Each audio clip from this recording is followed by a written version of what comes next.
स्वागत है। आओ नजर मारते हैं अज दीआं खास खबरां ते। पंजाब विच रोजाना ही रोड एक्सीडेंट राही कीमती जानां जा रही हैं।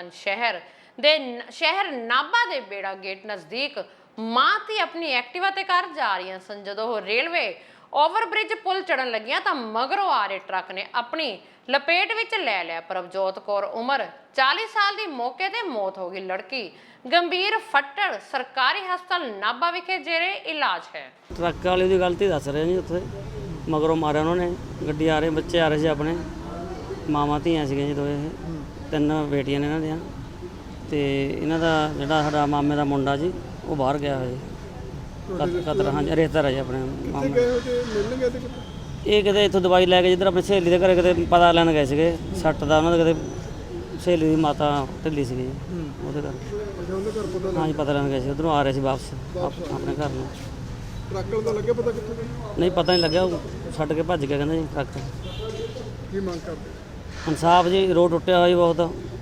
जाके देखो खड्डे पए हुए ने पुल ਦੇ ਨੇੜੇ ਤੇੜੇ। ਕੀ ਤੋਂ ਆ ਰਹੇ ਤੇ ਜੀ, ਪਿੱਛੋਂ ਗੱਡੀ ਵਾਲੇ ਨੇ ਮਾਰਿਆ ਜੀ। ਕੌਣ ਸੀ ਜੀ, ਕਿੱਥੇ ਰਹਿਣ ਵਾਲੇ ਆ ਜੋ ਲੜਕੀ ਤੇ? ਇਹ ਕਤਾਰ ਆਪਣੇ ਕਤਾਰ ਕਲੋਨੀ ਕੋਲ ਇਨਕਲੇਵ ਆ ਜੀ, ਸੈਂਚਰੀ ਇਨਕਲੇਵ ਆ, ਉੱਥੇ ਰਹਿੰਦੇ ਨੇ ਜੀ। ਠੀਕ ਹੈ, ਹਾਂ ਜੀ ਉੱਧਰ ਗਏ ਸੀ, ਆਪਣੇ ਕੰਮ ਗਏ ਸੀ। ਕੀ ਨਾਮ ਹੈ, ਕੀ ਉਮਰ ਹੈ ਇਹਨਾਂ ਦੀ? ਪਰਮਜੀਤ ਕੌਰ ਆ ਜੀ। ਕਿੰਨੀ ਕੁ ਉਮਰ ਹੈ ਜੀ? ਹੋਊ ਜੀ 35 ਕੁ ਸਾਲ ਦੀ ਹੋਊ ਜੀ। ਅੱਛਾ, ਕੀ ਹਾਦਸਾ ਕਿਵੇਂ ਹੋਇਆ ਜੀ ਇਹ? ਪਿੱਛੋਂ ਗੱਡੀ ਵਾਲੇ ਨੇ ਮਾਰਿਆ ਜੀ। ਇਹ ਰੋਡ ਤੋਂ ਆ ਰਹੇ ਸੀ, ਪਿੱਛੋਂ ਗੱਡੀ ਵਾਲੇ ਨੇ ਆ ਕੇ ਵਿੱਚ ਮਾਰੀ ਉਹਨਾਂ ਦੇ। ਕਿੱਥੋਂ ਆ ਰਹੀ ਸੀ? ਭਵਾਨੀਗੜ੍ਹ ਰੋਡ ਤੇ? ਨਾ ਆਪਣੇ ਪੁਲ ਕੋਲੋਂ ਉਧਰੋਂ ਆ ਰਹੇ ਸੀ, ਠੀਕ ਹੈ। ਪੁਲ ਦੇ ਉੱਪਰ ਉਹਨਾਂ ਨੇ ਪਿੱਛੋਂ ਆ ਕੇ ਗੱਡੀ ਵਿੱਚ ਮਾਰੀ ਉਹਨਾਂ ਨੇ। ਇਹ ਕੌਣ ਕੌਣ ਆ ਰਹੇ ਸੀਗੇ? ਉਹਨਾਂ ਦੀ ਬੇਟੀ ਸੀ ਨਾਲ, ਪਰਮਜੀਤ ਕੌਰ ਸੀ ਉਹਨਾਂ ਦੀ ਬੇਟੀ ਸੀ। ਠੀਕ ਹੈ। ਤੇ ਜੋ ਵਹੀਕਲ ਵਿੱਚ ਲੱਗਿਆ ਉਹ ਕੀ ਸੀ ਵਹੀਕਲ, ਮਤਲਬ ਕਿਹੜਾ ਵਹੀਕਲ ਵਿੱਚ ਲੱਗਿਆ?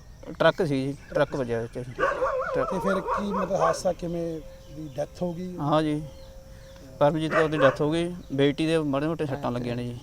ਖੰਨਾ ਦੇ ਪਿੰਡ ਮਾਜਰੀ ਰਸੂਲੜਾ ਦੇ ਰਹਿਣ ਵਾਲੇ ਗੁਰਦੀਪ ਸਿੰਘ ਨੇ ਕਾਮਨਵੈਲਥ ਵਿੱਚ weight ਲਿਫਟਿੰਗ 109 ਕਿਲੋ ਵਰਗ ਵਿੱਚ ਬ੍ਰਾਊਨਜ਼ ਮੈਡਲ ਜਿੱਤ ਕੇ ਪੰਜਾਬ ਦਾ ਨਾਮ ਰੋਸ਼ਨ ਕੀਤਾ। ਗੁਰਦੀਪ ਦੇ ਮੈਡਲ ਜਿੱਤਣ ਤੇ ਪਰਿਵਾਰ ਵਿੱਚ ਖੁਸ਼ੀ ਦਾ ਮਾਹੌਲ ਹੈ। ਪਿਤਾ ਭਾਗ ਸਿੰਘ ਨੇ ਦੱਸਿਆ ਕਿ ਇਸ ਪਿੱਛੇ ਉਹਨਾਂ ਦੇ ਬੇਟੇ ਦੇ ਸਖਤ ਮਿਹਨਤ ਹੈ ਤੇ ਉਹਨਾਂ ਨੇ ਆਪਣੇ ਬੇਟੇ ਨਾਲ ਵੀਡੀਓ ਕਾਲ ਰਾਹੀਂ ਗੱਲਬਾਤ ਸੰਘਾ ਜੀ। ਅੱਛਾ, ਗੁਰਦੀਪ ਨੇ ਦੇਸ਼ ਨਹੀਂ ਪੰਜਾਬ ਦਾ ਵੀ ਦੇਸ਼ ਦਾ ਨਾਮ ਰੋਸ਼ਨ ਕੀਤਾ, ਤੁਸੀਂ ਕੀ ਕਹਿਣਾ ਚਾਹੁੰਦੇ ਹੋ? ਹਾਂਜੀ, ਅਸੀਂ ਗੁਰਦੀਪ ਸਿੰਘ ਦਾ ਬਹੁਤ ਬਹੁਤ ਧੰਨਵਾਦ ਕਰਦੇ ਹਾਂ, ਜਿਹੜਾ ਦੇਸ਼ ਦੀ ਖਾਤਰ ਆਪਣੇ ਇੰਡੀਆ ਦੀ ਖਾਤਰ ਬ੍ਰੌਂਜ਼ ਮੈਡਲ ਲੈ ਕੇ ਆਏ ਨੇ।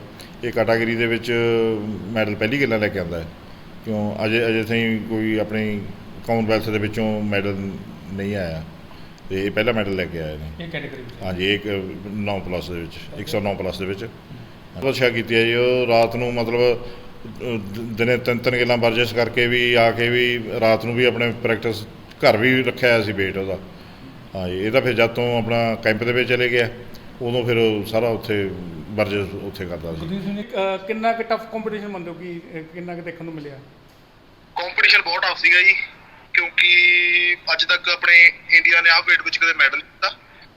ਮੈਂ ਰੱਬ ਦਾ ਬਹੁਤ ਸ਼ੁਕਰਾਨਾ ਕਰਦਾ ਵੀ ਸਾਡੇ ਕੋਚਾਂ ਨੇ ਬੜੀ ਮਿਹਨਤ ਕੀਤੀ ਆ, ਮੇਰੀ ਫੈਮਿਲੀ ਨੇ ਬਹੁਤ ਸਪੋਰਟ ਕੀਤੀ ਆ। ਮੇਰੇ ਜੋ ਮੈਂ ਦੇਖੀ ਤੋਂ ਮੇਰੇ ਕੋਚ ਨੇ, ਉਹਨਾਂ ਨੇ ਬਹੁਤ ਮੈਨੂੰ ਤਿਆਰ ਕੀਤਾ। ਉਸ ਤੋਂ ਬਾਅਦ ਮੈਂ ਪਟਿਆਲੇ ਤੇ ਮੈਨੂੰ ਖੁਸ਼ੀ ਆ, ਮਤਲਬ ਇੰਡੀਆ ਨੂੰ ਮੈਡਲ ਦਿੱਤਾ। ਤੇ ਇਸ ਤੋਂ ਪਹਿਲਾਂ ਤੁਸੀਂ ਕਿਹੜਾ ਮੈਡਲ ਜਿੱਤ ਚੁੱਕੇ ਸੀ ਦੇਸ਼ ਲਈ? ਇਹ ਤੋਂ ਪਹਿਲਾਂ ਹੀ ਮੈਂ ਸਾਹਿਬ ਗੇਮਾਂ 'ਚ ਮੈਂ ਸਿਲਵਰ ਮੈਡਲ ਜਿੱਤ ਚੁੱਕਿਆ। ਕਾਮਨ ਚੈਂਪੀਅਨਸ਼ਿਪ 'ਚ 2 ਵਾਰ ਮੇਰਾ ਮੈਡਲ ਆ। ਤਿਆਰੀ ਤਾਂ ਇਸ ਵਾਰ ਬਹੁਤ ਸੀ, ਪਰ ਇਸ ਵਾਰ ਹੋਇਆ। ਮੈਂ ਬਹੁਤ ਖੁਸ਼ ਹਾਂ ਇਹਦੇ ਮੈਨੂੰ ਮਿਲਿਆ। ਮੈਂ ਕਹਿਣਾ ਵੀ ਤੁਹਾਨੂੰ ਪਤਾ ਹੀ ਹੈ, ਤੋਂ ਉੱਪਰ ਨਹੀਂ ਬਿਆਨ ਕਰ ਸਕਦੇ ਆਪਾਂ। ਤੁਸੀਂ ਕ੍ਰੈਡਿਟ ਕਿਹਨਾਂ ਨੂੰ ਦਵੋਗੇ?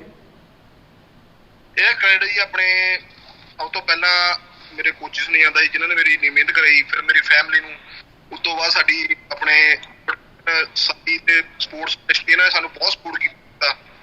ਭਾਰਤ ਵਿੱਚ ਮੰਕੀ ਪੌਕਸ ਦੇ ਕੇਸ ਦਿਨ ਬਰ ਦਿਨ ਵਧਦੇ ਜਾ ਰਹੇ ਹਨ। ਇਸ ਤੋਂ ਇਲਾਵਾ ਇੱਕ ਹੋਰ ਵਾਇਰਸ ਲੰਪੀ ਸਕਿਨ ਵਾਇਰਸ ਨੇ ਦਸਤਕ ਦੇ ਦਿੱਤੀ ਹੈ ਤੇ ਇਸ ਵਾਇਰਸ ਨੇ ਹਰਿਆਣਾ ਦੇ ਕਈ ਜ਼ਿਲ੍ਹਿਆਂ ਵਿੱਚ ਕਹਿਰ ਬਰਸਾ ਦਿੱਤਾ। ਖਾਸ ਕਰਕੇ ਇਹ ਬਿਮਾਰੀ ਪਸ਼ੂਆਂ ਨੂੰ ਹੋ ਰਹੀ ਹੈ ਤੇ ਕੁਝ ਕੁ ਦਿਨਾਂ ਵਿੱਚ ਪਸ਼ੂਆਂ ਦੀ ਮੌਤ ਹੋ ਜਾਂਦੀ ਹੈ ਤੇ ਇਹ ਬਿਮਾਰੀ ਇੱਕ ਤੋਂ ਦੂਜੇ ਪਸ਼ੂਆਂ ਵਿੱਚ ਆਸਾਨੀ ਨਾਲ ਫੈਲ ਰਹੀ ਹੈ ਤੇ ਡਾਕਟਰ ਕੋਲ ਇਸ ਦਾ ਕੋਈ ਇਲਾਜ नहीं है। बीमारी आई है लंपी डायसिस जी। ये पिछली साल पाकिस्तान में थी और कुछ एरिया पंजाब में थी।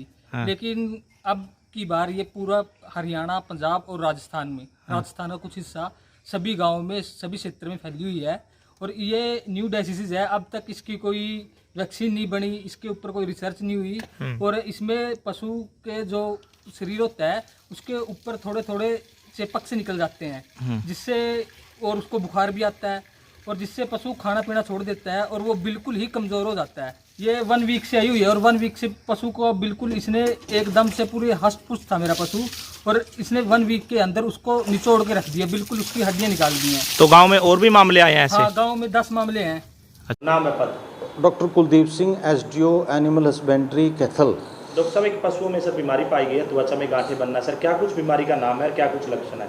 इस बीमारी का नाम LSD, उसमें साइंटिफिक भाषा में LSD है, लंपी स्किन डिजीज़, और ये वायरल डिजीज़ है। इसका अभी कोई ख़ास हमारे पास इलाज नहीं है, सिर्फ सिम्प्टोमेटिक ट्रीटमेंट है। इसमें बुखार तेज़ होता है, बुखार को डाउन करने के लिए एंटीपायरेटिक्स दिए जाएं और एंटीबायोटिक यूज़ कर सकते हैं। सपोर्टिव थेरेपी है, बुखार की वजह से डिहाइड्रेशन हो जाता है, उसके लिए हम जो है ड्रिप्स वगैरह भी दे सकते हैं। किस तरह से? ਕਪੂਰਥਲਾ ਦੇ ਹਲਕਾ ਭਲੱਥ ਤੋਂ ਕਾਂਗਰਸ ਪਾਰਟੀ ਦੇ ਵਿਧਾਇਕ ਸੁਖਪਾਲ ਖਹਿਰਾ ਨੇ ਲਵਲੀ ਪ੍ਰੋਫੈਸ਼ਨਲ ਯੂਨੀਵਰਸਿਟੀ ਤੇ 100 ਕਰੋੜ ਰੁਪਏ ਦੀ ਜ਼ਮੀਨ ਨੂੰ ਹੜੱਪਣ ਦੇ ਇਲਜ਼ਾਮ ਲਗਾਏ ਹਨ। ਖਹਿਰਾ ਨੇ ਕਿਹਾ ਕਿ ਲਵਲੀ ਯੂਨੀਵਰਸਿਟੀ ਦਾ ਮਾਲਿਕ ਮਿੱਤਲ ਰਾਜ ਸਭਾ ਮੈਂਬਰ ਹੈ ਤੇ ਉਸਨੇ ਰਾਜਸੀ ਲਾਹਾ ਲੈ ਕੇ ਧੋਖਾ ਕੀਤਾ ਹੈ। ਖਹਿਰਾ ਨੇ ਭਗਵੰਤ ਮਾਨ ਨੂੰ ਚੁਣੌਤੀ ਦਿੰਦੇ ਹੋਏ ਕਿਹਾ ਕਿ ਉਹ ਲਵਲੀ ਪ੍ਰੋਫੈਸ਼ਨਲ ਯੂਨੀਵਰਸਿਟੀ ਤੋਂ ਜ਼ਮੀਨ ਛਡਵਾ ਕੇ ਦਿਖਾਉਣ। ਇਹ 13.5 ਕਿੱਲੇ ਜ਼ਮੀਨ ਹੈ ਜਿਹੜੀ ਚਹੇੜੂ ਪਿੰਡ ਦੀ, ਇਹਨਾਂ ਨੇ ਲਵਲੀ ਯੂਨੀਵਰਸਿਟੀ ਨੇ ਅਰਸੇ ਤੋਂ ਇਹਦੇ ਤੇ ਕਬਜ਼ਾ ਕੀਤਾ ਹੋਇਆ ਸੀਗਾ ਪਹਿਲਾਂ ਹੀ, ਔਰ ਉਸ ਕਬਜ਼ੇ ਨੂੰ ਮੁੜ ਕੇ ਸਰਕਾਰੀ ਔਰ ਉਸ ਨੂੰ ਲੈਜਿਟੀਮੇਟ ਕਰਨ ਦੇ ਨਜ਼ਰੀਏ ਦੇ ਨਾਲ ਸਨ 2010 ਵਿੱਚ 12/5/2010 ਨੂੰ ਪਿੰਡ ਦੀ ਗ੍ਰਾਮ ਪੰਚਾਇਤ ਤੇ ਪ੍ਰੈਸ਼ਰ ਪਾ ਕੇ, ਉਹਨਾਂ ਤੇ ਦਬਾਅ ਬਣਾ ਕੇ, ਸੇਵਾ ਕਰਕੇ, ਵੋਟਐਵਰ ਕਰਕੇ ਇੱਕ ਤਰਫਾ ਤਬਾਦਲੇ ਦੇ ਜਿਹੜੀ ਪ੍ਰਪੋਜ਼ਲ ਭੇਜਤੀ ਕਿ ਅਸੀਂ 13.5 ਕਿੱਲੇ ਜ਼ਮੀਨ ਜਿਹੜੀ ਯੂਨੀਵਰਸਿਟੀ ਦੇ ਅੰਦਰ ਆ, ਜਿਹਦੇ ਤੇ ਆਲਰੇਡੀ ਬਿਲਡਿੰਗਸ ਬਣੀਆਂ ਹੋਈਆਂ ਨੇ, ਸਾਰਾ ਪੂਰਾ ਉਹਨਾਂ ਦੇ ਤਬਾਦਲੇ ਤੋਂ ਪਹਿਲਾਂ ਹੀ ਕਬਜ਼ਾ ਕੀਤਾ ਹੋਇਆ ਸੀ। ਤਬਾਦਲੇ ਤੋਂ ਪਹਿਲਾਂ ਹੀ ਸਭ ਕੁਝ, ਪਤਾ ਨਹੀਂ ਕਿਹਨੇ CLUs ਦਿੱਤੀਆਂ, ਕਿਹਨਾਂ ਨੇ ਇਹਨਾਂ ਨੂੰ ਪਰਮਿਸ਼ਨਾਂ ਦਿੱਤੀਆਂ ਬਿਲਡਿੰਗਾਂ ਬਣਾਉਣ ਦੀਆਂ, ਪੰਚਾਇਤ ਦੀ ਜ਼ਮੀਨ ਦੇ ਉੱਤੇ ਉਹ ਸਭ ਕੁਝ ਪਹਿਲਾਂ ਇਨਫਰਾਸਟ੍ਰਕਚਰ ਤਿਆਰ ਸੀਗਾ। ਤੇ ਉਸ ਤੋਂ ਬਾਅਦ ਤਬਾਦਲਾ ਮੂਵ ਕੀਤਾ 12/5/2010 ਨੂੰ, ਔਰ ਤਬਾਦਲਾ ਜਿਹੜਾ ਸੀਗਾ ਕਿਉਂਕਿ ਜਿਹੜੀ ਚਹੇੜੂ ਪੰਚਾਇਤ ਹੈ ਨਾ, ਇਹਦੇ ਵਿੱਚੋਂ ਇੱਕ ਨਵੀਂ ਪੰਚਾਇਤ ਬਣਾਈ ਗਈ, ਜਿਹੜੇ ਆ ਮੇਰੇ ਕੋਲ ਸਰਪੰਚ ਤੇ ਅਧਿਕਾਰਤ ਪੰਚ ਤੇ ਪੰਚ ਬੈਠੇ ਨੇ, ਉਹਦਾ ਨਾਮ ਹੈਗਾ ਨਾਨਕ ਨਗਰੀ। ਹੁਣ ਜਦੋਂ ਕੋਈ ਤਬਾਦਲਾ ਹੋਣਾ ਸੀ ਤਾਂ ਉਹ ਨਾਨਕ ਨਗਰੀ ਦੇ ਕੰਸੈਂਟ ਤੋਂ ਬਗੈਰ, ਉਹਦੀ ਮਰਜ਼ੀ ਤੋਂ ਬਗੈਰ ਇਹ ਤਬਾਦਲਾ 13.5 ਏਕੜ ਦਾ ਨਹੀਂ ਹੋ ਸਕਦਾ ਸੀਗਾ। ਔਰ 13.5 ਏਕੜ ਜਿਹੜੀ ਲਵਲੀ ਯੂਨੀਵਰਸਿਟੀ ਵਿੱਚ ਉਹ 100 ਕਰੋੜ ਦੀ ਪ੍ਰਾਪਰਟੀ ਹੈ, 100 ਕਰੋੜ ਮਿਨੀਮਮ, ਤੇ ਜਿਹੜੀ ਤਬਾਦਲਾ ਕਰਕੇ ਚਹੇੜੂ ਦੀ ਪੰਚਾਇਤ ਨੂੰ ਦੇ ਦਿੱਤੀ। ਉਹ ਪਰੇ ਜਿਹੜੀ ਵਹੀਂ ਹੈਗੀ ਆ, ਕਾਲੀ ਵਹੀਂ ਜਿਹਨੂੰ ਕਹਿੰਦੇ ਕਿ ਚਿੱਟੀ ਵਹੀਂ ਕਹਿੰਦੇ ਆ, ਉਹਦੇ ਕੰਢੇ ਦੇ ਉੱਤੇ ਮਹਿਜ਼ 15 ਲੱਖ ਰੁਪਏ ਏਕੜ ਵਾਲੀ ਜ਼ਮੀਨ ਆ। ਮਤਲਬ ਪੌਣੇ 2 ਕਰੋੜ ਰੁਪਏ ਦੀ ਜ਼ਮੀਨ ਦੇ ਕੇ 13.5 ਕਿੱਲੇ ਬਾਹਰ ਯੂਨੀਵਰਸਿਟੀ ਤੋਂ ਵਹੀਂ ਦੇ ਕੰਢੇ ਦੇ ਉੱਤੇ, ਤੇ 100 ਕਰੋੜ ਰੁਪਏ ਦੀ ਜ਼ਮੀਨ ਸਾਡੇ ਸਤਿਕਾਰਯੋਗ ਲਵਲੀ ਸਾਹਿਬ ਜਿਹੜੇ ਮੈਂਬਰ ਪਾਰਲੀਮੈਂਟ ਬਣੇ ਨੇ ਇਮਾਨਦਾਰ ਪਾਰਟੀ ਦੇ, ਉਹਨਾਂ ਨੇ 100 ਕਰੋੜ ਰੁਪਏ ਦੀ ਜ਼ਮੀਨ ਦਾ ਤਬਾਦਲਾ ਅਪਰੂਵ ਕਰਾ ਲਿਆ without the consent of Nanak ਨਗਰੀ ਪੰਚਾਇਤ। ਫਿਰ ਨਾਨਕ ਨਗਰੀ ਪੰਚਾਇਤ ਨੇ ਇਸ ਨੂੰ ਚੁਣੌਤੀ ਦਿੱਤੀ। ਹਾਲਾਂਕਿ ਇਸ ਤੋਂ ਪਹਿਲਾਂ ਬਿਲਕੁਲ 2000 ਮਤਾ ਜਿਹੜਾ ਪਾਇਆ ਨਾ ਇਹਨਾਂ ਨੇ, ਜਿਹੜਾ ਮਤਾ, ਇਹਨੂੰ ਬਰੀਕੀ ਨਾਲ ਪੜ੍ਹਿਓ, ਇਸ ਵਿੱਚ 3-4 ਕਾਰਨ ਦੱਸੇ ਕਿ ਕਿਉਂ ਤਬਾਦਲਾ ਕੀਤਾ ਜਾ ਰਿਹਾ। ਸਭ ਤੋਂ ਪਹਿਲਾਂ ਤਬਾਦਲਾ ਜਿਹੜਾ ਉਹਨਾਂ ਨੇ ਕਿਹਾ ਕਿ ਜੀ 3 ਸਾਈਡਾਂ ਤੇ ਲਵਲੀ ਯੂਨੀਵਰਸਿਟੀ ਦੀ ਜ਼ਮੀਨ ਲੱਗਦੀ ਹੈ, ਜਿਹੜੀ 13.5 ਏਕੜ ਜਿਹੜੀ ਇਹਨਾਂ ਨੇ ਤਬਾਦਲਾ ਆਪਣੇ ਹੱਕ ਵਿੱਚ ਲਿਆ, ਉਹਨੂੰ ਕਹਿੰਦੇ 3 ਸਾਈਡਾਂ ਦੇ ਉੱਤੇ ਲਵਲੀ ਯੂਨੀਵਰਸਿਟੀ ਲੱਗਦੀ ਆ, ਤੇ ਚੌਥੀ ਸਾਈਡ ਦੇ ਉੱਤੇ ਵਹੀਂ ਵਗਦੀ ਆ। ਇਸ ਕਰਕੇ ਉਹਨੂੰ ਕੋਈ ਰਾਹ ਨਹੀਂ ਹੈਗਾ ਤਾਂ ਇਹ ਜ਼ਮੀਨ ਜਿਹੜੀ ਆ ਇਹ ਤਬਾਦਲਾ ਕੀਤਾ ਜਾਵੇ, ਅਸੀਂ ਤੁਹਾਨੂੰ ਬਾਹਰ ਯੂਨੀਵਰਸਿਟੀ ਤੋਂ ਵਹੀਂ ਦੇ ਕੰਢੇ ਦੇ ਉੱਤੇ ਜ਼ਮੀਨ ਦੇ ਦਾਂਗੇ। ਇਹ ਸਰਾਸਰ ਝੂਠਾ ਬਿਆਨ ਸੀਗਾ। ਇਹ ਬੇਸਿਕਲੀ ਆਧਾਰ ਹੀ ਤਬਾਦਲੇ ਦਾ ਗਲਤ ਆ, ਕਿਉਂਕਿ ਇਸ ਨੂੰ ਰਾਹ ਜਿਹੜਾ ਲੱਗਦਾ ਹੈ ਉਹ ਤਹਿਸੀਲਦਾਰ ਨੇ ਸਾਨੂੰ ਮਨਜ਼ੂਰਸ਼ੁਦਾ ਇੱਕ ਸਰਟੀਫਾਈਡ ਕਾਪੀ ਦਿੱਤੀ ਆ। ਤਹਿਸੀਲਦਾਰ ਦਾ ਇੱਕ ਹੈਗਾ ਵਾ, ਅਗਰ ਤੁਸੀਂ ਦੇਖ ਲਓਗੇ ਕਿ ਆ ਜਿਹੜਾ ਹੈਗਾ ਮੇਨ ਰੋਡ ਆ, ਉਹਦੇ ਤੋਂ 2 ਕਰਮ ਦਾ ਯਾਨੀ 11 ਫੁੱਟ ਦਾ ਰਸਤਾ 2 ਸਾਈਡ ਤੇ ਇਸ 13.5 ਏਕੜ ਜ਼ਮੀਨ ਜਿਹੜਾ ਤਬਾਦਲਾ ਕੀਤਾ ਗਿਆ, ਉਹਨੂੰ 2 ਕਰਮ ਦਾ ਰਸਤਾ 11 ਫੁੱਟ ਦਾ ਰਸਤਾ 2 ਸਾਈਡ ਤੇ ਲੱਗਦਾ ਸੀਗਾ। ਜਾਣਬੁੱਝ ਕੇ ਝੂਠ ਲਿਖਿਆ ਗਿਆ ਮਤੇ ਦੇ ਵਿੱਚ ਸਰਪੰਚ ਨੂੰ ਪ੍ਰੈਸ਼ਰਾਈਜ਼ ਕਰਕੇ ਆ ਜੋ ਵੀ ਕੀਤਾ।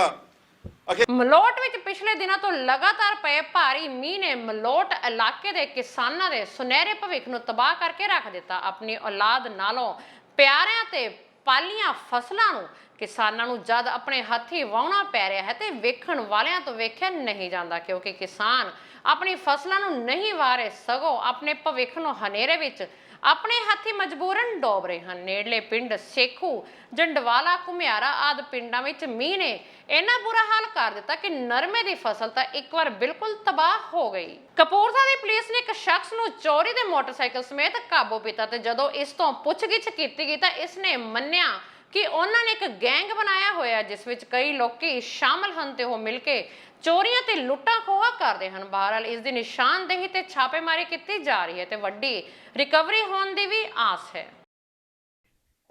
ਜੀ ਪਰਸੋਂ ਕੇਸ ਰਜਿਸਟਰ ਕੀਤਾ ਗਿਆ ਸੀ ਚੋਰੀ ਦਾ, ਜਿਹਦੇ ਜਿਹੜਾ ਕਿ ਅਨਨੋਨ ਤੇ ਕੀਤਾ ਗਿਆ ਸੀ, ਜਿਹਦੇ ਵਿੱਚ ਐਸਐਚਓ ਤਲਵੰਡੀ ਚੌਧਰੀਆਂ ਨੂੰ ਇਨਫੋਰਮੇਸ਼ਨ ਮਿਲੀ ਕਿ ਉਹ ਚੋਰ ਨਿਕਲ ਰਹੇ ਨੇ। ਜਿਹੜੀ ਇਨਫੋਰਮੇਸ਼ਨ ਤੇ ਇਹਨਾਂ ਨੇ ਨਾਕਾ ਲਾਇਆ ਹੋਇਆ ਸੀ। ਨਾਕਾ ਜਦੋਂ ਅਸੀਂ ਲਾਇਆ ਉੱਥੇ ਅਸੀਂ ਏ ਨੂੰ ਐਪਰੀਹੈਂਡ ਕੀਤਾ ਤੇ ਉਸ ਤੋਂ ਜਦੋਂ ਫਰਦਰ ਸਾਨੂੰ ਪਤਾ ਲੱਗਾ ਕਿ ਅਸੀਂ ਉਹਨਾਂ ਤੋਂ 2 ਬਾਈਕਸ ਤੇ 2 ਫੋਨ ਰਿਕਵਰ ਹੋਏ ਨੇ ਉਹਦੀ ਨਿਸ਼ਾਨਦੇਹੀ ਤੇ।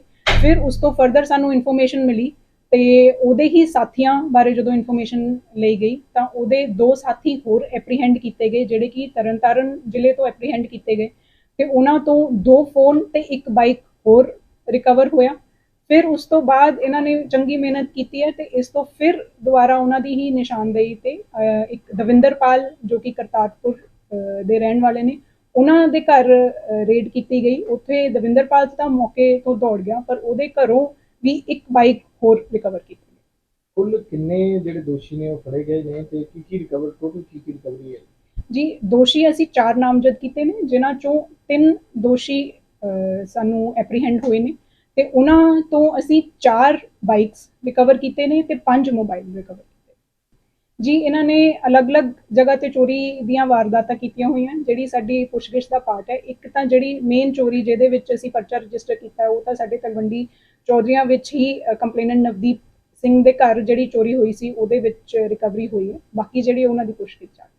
ਫਰੀਦਕੋਟ ਦੀ ਕੇਂਦਰੀ ਜੇਲ੍ਹ ਵਿੱਚ ਬੰਦ ਹਵਾਲਾਤੀਆਂ ਨੂੰ ਕਥਿਤ ਨਸ਼ਾ ਸਪਲਾਈ ਕਰਨ ਦੇ ਮਾਮਲੇ ਵਿੱਚ ਫਰੀਦਕੋਟ ਪੁਲਿਸ ਵੱਲੋਂ ਜੇਲ੍ਹ ਪ੍ਰਸ਼ਾਸਨ ਦੇ ਬਿਆਨ ਤੇ ਮੋਗਾ ਪੁਲਿਸ ਦੇ ਏਐਸਆਈ ਰਾਜ ਸਿੰਘ ਨੂੰ ਗ੍ਰਿਫਤਾਰ ਕਰ ਮਾਮਲਾ ਦਰਜ ਕੀਤਾ ਗਿਆ। ਉਹਨਾਂ ਦੱਸਿਆ ਕਿ ਪੁਲਿਸ ਵੱਲੋਂ ਫੌਰੀ ਕਾਰਵਾਈ ਕਰਦੇ ਹੋਏ ਮੁਕੱਦਮਾ ਦਰਜ ਕਰ ਏਐਸਆਈ ਰਾਜ ਸਿੰਘ ਨੂੰ ਗ੍ਰਿਫਤਾਰ ਕਰ ਲਿਆ ਗਿਆ ਤੇ ਕਥਿਤ ਦੋਸ਼ੀ ਹਵਾਲਾਤੀਆਂ ਨੂੰ ਵੀ ਪ੍ਰੋਟੈਕਸ਼ਨ ਵਾਰੰਟ ਤੇ ਲਿਆਂਦਾ ਜਾਵੇਗਾ। ਕੱਲ ਸਾਨੂੰ ਡਿਪਟੀ ਸੁਪਰਡੈਂਟ ਜੇਲ੍ਹ ਜਿਹੜੇ ਫਰੀਦਕੋਟ ਦੇ ਹੈਗੇ ਨੇ, ਇਹਨਾਂ ਦਾ ਇੱਕ ਰਿਟਨ ਲੈਟਰ ਆਇਆ ਕਿ ਕੱਲ ਪੇਸ਼ੀ ਡਿਊਟੀ ਗਈ ਸੀ ਮੋਗੇ ਤੇ ਉੱਥੇ ਇਹਨਾਂ ਦੇ 2 ਹਵਾਲਾਤੀ ਹੈ, ਇੱਕ ਵਿਕਰਮ ਹੈ, ਇੱਕ ਰਾਵਤ ਹੈ ਤੇ ਜਿਹੜਾ ਇੱਕ ਉੱਥੋਂ ਮੋਗੇ ਉਹਨੂੰ ਪੇਸ਼ੀ ਡਿਊਟੀ ਲੱਗਾ ਸੀ ਕੋਈ ਐਸਆਈ ਰਾਜ ਸਿੰਘ। ਇਹ ਜਦੋਂ ਸ਼ਾਮ ਨੂੰ ਫਿਰ ਵਾਪਸ ਆਏ ਨੇ ਇੱਥੇ ਦੁਬਾਰਾ ਲੈ ਕੇ ਆਏ ਫਰੀਦਕੋਟ ਜੇਲ੍ਹ ਤੇ ਵਿਕਰਮ ਤੇ ਕੋਲੋਂ 50 ਗ੍ਰਾਮ ਸੁਲਫਾ ਮਿਲਿਆ। ਜਦੋਂ ਉਹਨਾਂ ਨੂੰ ਪੁੱਛਗਿੱਛ ਕੀਤੀ ਤਾਂ ਉਹਨੇ ਦੱਸਿਆ ਕਿ ਉਹਨੇ ਰਾਵਤ ਕੋ ਗਾਂਹ ਲਿਆ ਤੇ ਫਿਰ ਗਾਂਹ ਉਹਨਾਂ ਨੇ ਉਹਦੇ 'ਚ ਸਾਡਾ ਜਿਹੜਾ ਏਐਸਆਈ ਰਾਜ ਸਿੰਘ ਆ ਉਹਦੀ ਸ਼ਮੂਲੀਅਤ ਆਈ ਕਿ ਉਹਨੇ ਇਹਨਾਂ ਨੂੰ ਫੜਾਇਆ ਹੈਗਾ, ਜਿਸ ਦੇ ਚੱਲਦੇ ਉਹਨਾਂ ਨੇ ਸਾਨੂੰ ਲੈਟਰ ਲਿਖੀ ਤੇ ਫਿਰ ਅਸੀਂ ਪੁਲਿਸ ਸਟੇਸ਼ਨ ਸਿਟੀ ਫਰੀਦਕੋਟ 'ਚ ਇੱਕ NDPS ਐਕਟ ਦੇ ਅੰਡਰ ਪਰਚਾ ਦਰਜ ਕਰ ਲਿਆ 3 ਦੇ ਖਿਲਾਫ ਤੇ ਏਐਸਆਈ ਰਾਜ ਸਿੰਘ ਹੈਗੇ ਜਿਹੜੇ ਉਹਨਾਂ ਨੂੰ ਗ੍ਰਿਫਤਾਰ ਵੀ ਕਰ ਲਿਆ। ਨਹੀਂ ਭਾਜੀ ਉਹ ਹਜੇ ਪੁੱਛਗਿੱਛ ਚੱਲ ਰਹੀ ਹੈ, ਉਹ ਅੱਜ ਆਪਾਂ ਨੂੰ ਫਿਰ ਹੁਣ ਡਿਟੇਲ 'ਚ ਪਤਾ ਕਰਾਂਗੇ ਕਿ ਲੈ ਕੇ ਕਿੱਥੋਂ ਆਇਆ ਤੇ ਕਿੰਨੇ ਨੂੰ ਫੜਾਇਆ ਸੀ, ਫਿਰ ਉਹ ਗਾਂ ਉਹਨਾਂ ਨੂੰ ਵੀ ਫਿਰ ਆਪਾਂ ਸ਼ਾਮ ਤੱਕ ਉਹ ਸਾਰਾ ਹੁਣ ਦੇਖਾਂਗੇ ਜੀ। FIR ਦਰਜ ਹੋਣ ਤੋਂ ਬਾਅਦ ਫਿਰ ਸਾਰੇ ਜਿਹੜੇ ਨਾਲ ਗਏ ਸੀ ਪੇਸ਼ੀ ਡਿਊਟੀ ਉਹਨਾਂ ਨੂੰ ਵੀ ਪਤਾ ਕਰਾਂਗੇ ਕਿ ਇਹਦੇ ਤੱਕ ਇਹ ਇਕੱਲਾ ਹੀ ਬੰਦਾ ਕਿੱਦਾਂ ਪਹੁੰਚ ਗਿਆ ਜੇ ਇੰਨੇ ਜਾਣੇ ਨਾਲ ਗਏ ਆ। ਹੁਣ ਅੱਗੇ ਗਾਂ ਇਨਵੈਸਟੀਗੇਸ਼ਨ 'ਚ ਆਊਗਾ। ਇਹ ਸੁਲਫਾ ਲੈ ਜੀ 50 ਗ੍ਰਾਮ ਉਹ ਸੀ, ਉਹ ਇਹਦੇ ਕੋਲ ਇਹਨਾਂ ਕੋਲ ਬਰਾਮਦ ਹੋਇਆ। ਪਤਾ ਲੱਗਾ ਪ੍ਰੀਲਿਮਿਨਰੀ ਤੋਂ ਹਜੇ ਮੌਕੇ ਤੋਂ ਕਿ ਕੋਈ ਬਹੁਤਾ ਵਧੀਆ ਰਿਕਾਰਡ ਨਹੀਂ ਹੈਗਾ। ਗੁਰੂ ਘਰ ਦੀਆਂ ਸਰਾਵਾਂ ਤੇ ਲਗਾਏ ਗਏ GST ਦੇ ਮਾਮਲੇ ਵਿੱਚ ਅੱਜ ਆਮ ਆਦਮੀ ਪਾਰਟੀ ਦੁਆਰਾ ਰੋਸ ਪ੍ਰਦਰਸ਼ਨ ਕੀਤਾ ਗਿਆ। ਇਸ ਮੌਕੇ ਤੇ ਮੋਦੀ ਸਰਕਾਰ ਖਿਲਾਫ ਜੰਮ ਕੇ ਭੜਾਸ ਕੱਢੀ ਗਈ। ਉਹਨਾਂ ਕਿਹਾ ਕਿ ਸਰਕਾਰ ਦੁਆਰਾ ਜਜੀਆ ਟੈਕਸ ਲਗਾਇਆ ਗਿਆ ਉਸ ਨੂੰ ਤੁਰੰਤ ਵਾਪਸ ਲਿਆ ਜਾਵੇ। ਮੇਰਾ ਨਾਮ ਭਾਈ ਪਾਲ ਸਿੰਘ ਖਾਲਸਾ ਜੀ, ਸਾਬਕਾ ਸਰਪੰਚ ਗਿੱਲ ਵੜੈਚ। ਕੀ ਕਹਿਣਾ ਚਾਹੁੰਦੇ ਹੋ ਆਮ ਨਾਗਰਿਕ ਤੁਸੀਂ, ਆਮ ਪਾਰਟੀ ਦੇ ਲੋਕ ਅੱਜ ਸੜਕਾਂ ਤੇ ਉਤਰੇ ਆ? ਦੇਖੋ ਇਹ ਜਿਹੜੀ BJP ਦੀ ਸਰਕਾਰ ਆ ਨੇ ਜੀ, ਇਹ ਇੱਕ ਅਨਪੜ੍ਹ ਗਵਾਰ ਗੁੰਡੇ ਤੇ ਬਲਾਤਕਾਰੀਆਂ ਦਾ ਟੋਲਾ ਆ। ਇਹ ਹਮ ਦੋ ਹਮਾਰੇ ਦੋ ਦੀ ਸਰਕਾਰ ਆ। ਇਹਨਾਂ ਨੇ ਆਮ ਲੋਕਾਂ ਦਾ ਗਲਾ ਘੁੱਟ ਕੇ ਉਹਨਾਂ ਦਾ ਖੂਨ ਚੂਸ ਕੇ ਤੇ ਅੰਬਾਨੀ ਤੇ ਅਦਾਨੀ ਦਾ ਘਰ ਭਰ ਰਹੀ ਆ। ਉਹਨਾਂ ਨੂੰ ਰੇਲਵੇ ਵੇਚਦੇ ਆ, 에ਅਰਪੋਰਟ ਵੇਚਦੇ ਆ, ਤੇ ਉਹਨਾਂ ਲੋਕਾਂ ਨੇ ਬੜੇ ਬੜੇ ਸ਼ੈੱਡ ਪਾ ਲਏ ਆ ਜਿਹੜੇ ਅਨਾਜ ਦਾ ਜਿੱਥੇ ਇਹਨਾਂ ਨੇ ਭੰਡਾਰਾ ਕਰਨਾ ਆ। ਸੋ ਇਸ ਕਰਕੇ ਹਰ ਚੀਜ਼ ਦੇ ਉੱਤੇ GST ਲਾ ਕੇ ਦੇਖੋ ਜਿਹੜਾ ਆਪਣਾ ਦੇਸ਼ ਹੈ ਇਹ ਗੁਲਾਮੀ ਵੱਲੇ ਧੱਕਿਆ ਜਾ ਰਿਹਾ। ਇੱਕ ਨਾ ਇੱਕ ਦਿਨ ਜਿਹੜੀ ਪਾਲਿਸੀ ਹੈ BJP ਲੈ ਕੇ ਚੱਲੀ ਆ, ਉਹਦੇ 'ਚ ਦੇਸ਼ ਨੂੰ ਅੰਬਾਨੀ ਤੇ ਅਦਾਨੀ ਦੇ ਹੱਥ ਵਿੱਚ ਦੇ ਦੇਣਾ। ਹੁਣ ਤੁਸੀਂ ਦੇਖੋ ਜੀ, ਹੈਰਾਨੀ ਦੀ ਗੱਲ ਆ, ਅੱਜ ਤੱਕ ਕਦੇ ਦਾਲਾਂ ਤੇ GST ਨਹੀਂ ਲੱਗੀ ਸੀ। ਹੁਣ ਖਾਣ ਪੀਣ ਵਾਲਾ ਸਮਾਨ, ਚਾਵਲ, ਦਾਲ, ਲੱਸੀ, ਦਹੀਂ, ਮੱਖਣ, ਦੁੱਧ, ਉਹਦੇ ਤੇ ਵੀ GST ਲੱਗ ਗਈ ਆ। ਤੇ ਹੋਰ ਕੁਝ ਬਚਾ ਤੇ ਪਹਿਲਾਂ ਲੰਗਰ ਤੇ GST ਲੱਗੀ ਹੋਈ ਸੀ ਤੇ ਹੁਣ ਸਰਾਵਾਂ ਤੇ ਵੀ GST ਲਾਤੀ ਆ। ਤੁਸੀਂ ਦੇਖੋ ਕਿ ਆਪਣਾ ਜਿਹੜਾ ਦਰਬਾਰ ਸਾਹਿਬ ਆ, ਇੱਕ ਐਸੀ ਜਗ੍ਹਾ ਆ ਜਿੱਥੇ ਸਿਰਫ ਸਿੱਖ ਹੀ ਨਹੀਂ, ਉੱਥੇ ਮੁਸਲਮਾਨ, ਜੈਨੀ, ਬੋਧੀ, ਸਰੇਵੜਾ, ਹਰ ਧਰਮ ਦਾ ਬੰਦਾ ਉੱਥੇ ਇੱਕ ਸ਼ਰਧਾ ਲੈ ਕੇ ਆਉਂਦਾ, ਕਿਉਂਕਿ ਉਹਦੇ ਚਵਾਰ ਦਰਵਾਜ਼ੇ ਸਿਰਾ ਕਰਕੇ ਰੱਖੇ ਗਏ ਆ। ਇੱਥੇ ਹਰ ਬੰਦੇ ਨੂੰ ਪਨਾਹ ਮਿਲਦੀ ਆ। ਇੱਥੇ ਧਾਰਮਿਕ ਕੋਈ ਵਿਤਕਰਾ ਨਹੀਂ ਹੁੰਦਾ। ਇੱਥੇ ਕਾਲਾ ਹੋਵੇ, ਗੋਰਾ ਹੋਵੇ, ਬੰਦਾ ਹੋਵੇ, ਜਨਾਨੀ ਹੋਵੇ, ਗਰੀਬ ਹੋਵੇ, ਅਮੀਰ ਹੋਵੇ, ਸਾਰੇ ਇੱਥੇ ਆਉਂਦੇ ਆ ਤੇ ਉਹਨਾਂ ਨੂੰ ਇੱਥੇ ਲੰਗਰ ਮਿਲਦਾ ਵਾ।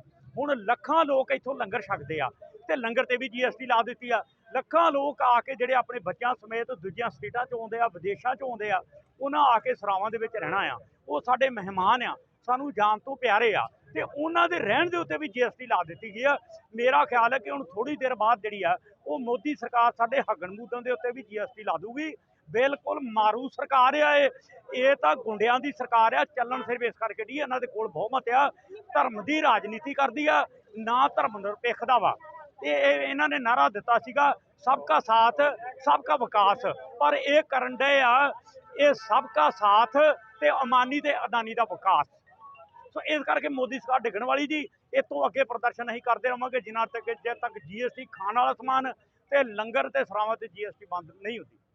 ਸਰਬੱਤ ਦਾ ਭਲਾ ਚੈਰੀਟੇਬਲ ਟਰਸਟ ਦੇ ਸਰਪ੍ਰਸਤ ਡਾਕਟਰ SP ਸਿੰਘ ਓਬਰਾਏ ਦੇ ਯਤਨਾਂ ਸਦਕਾ ਅੱਜ ਪੱਟੀ ਹਲਕੇ ਦੇ ਪਿੰਡ ਜੋਤੀ ਸ਼ਾਹ ਨਾਲ ਸੰਬੰਧਿਤ 24 ਸਾਲਾ ਹਰਪਾਲ ਸਿੰਘ ਦੀ ਮ੍ਰਿਤਕ ਦੇਹ ਦੁਬਈ ਤੋਂ ਪਿੰਡ ਜੋਤੀ ਸ਼ਾਹ ਵਿਖੇ ਪੁੱਜੀ, ਜਿੱਥੇ ਬੇहद ਸੋਗਮਈ ਹਾਲਾਤਾਂ 'ਚ ਅੰਤਿਮ ਸੰਸਕਾਰ ਕਰ ਦਿੱਤਾ ਗਿਆ। ਸਰਬੱਤ ਦਾ ਭਲਾ ਟਰਸਟ ਦੇ ਜ਼ਿਲ੍ਹਾ ਪ੍ਰਧਾਨ ਪ੍ਰਿੰਸ ਧੁੰਨਾ ਨੇ ਦੱਸਿਆ ਕਿ ਹਰਪਾਲ ਸਿੰਘ ਕਰੀਬ 4 ਸਾਲ ਪਹਿਲਾਂ ਦੁਬਈ ਗਿਆ ਸੀ, ਪਰ ਬਦਕਿਸਮਤੀ ਨਾਲ ਅਚਾਨਕ ਭੇਦ ਭਰੇ ਹਾਲਾਤਾਂ ਵਿੱਚ ਉਸ ਦੀ ਮੌਤ ਹੋ ਗਈ। ਜੀ ਉਹਨਾਂ ਦੀ ਮਿਹਰਬਾਨੀ ਆ, ਸਰਬੱਤ ਦੇ ਭਲੇ ਟਰਸਟ ਦੀ ਮਿਹਰਬਾਨੀ, ਜਿਨ੍ਹਾਂ ਨੇ ਪੱਟੀ ਤੱਕ ਪਹੁੰਚ ਕੀਤੀ ਆ ਡੈੱਡ ਬੋਡੀ ਲਿਆਉਣ ਦੀ। ਸਾਡਾ ਤਾਂ ਕੋਈ ਰਾਹ ਨਹੀਂ ਹੈਗਾ। SP ਓਬਰਾਏ ਸਾਹਿਬ ਉਹਨਾਂ ਦੇ ਸਭ ਪਰਾਲੇ, ਬਹੁਤ ਹੀ ਨੇਕ ਬੰਦੇ ਨੇ ਜਿਹੜੇ ਇਹ ਕੰਮ ਕਰਦੇ ਨੇ, ਲੋਕਾਂ ਦੇ ਗਰੀਬ ਪਰਿਵਾਰਾਂ ਦੇ ਬੱਚਿਆਂ ਨੂੰ ਇੱਥੇ ਲੈ ਕੇ। ਕਿੰਨੇ ਚਿਰ ਤੋਂ ਗਿਆ ਸੀ ਹਰਪਾਲ ਸਿੰਘ ਜੀ? 3.5 ਸਾਲ ਹੋ ਗਏ ਹੋ ਗਿਆ, ਮੁੜ ਕੇ ਵਾਪਸ ਨੇ ਇਸ ਤਰ੍ਹਾਂ ਹੀ ਹੁਣ ਆਇਆ ਜੀ। ਹਰਪਾਲ ਸਿੰਘ ਵਿਆਹਿਆ ਹੋਇਆ ਸੀ ਕਿ ਕੁਆਰਾ? ਨਹੀਂ, ਕੁਆਰਾ ਸੀ। ਹਾਂਜੀ।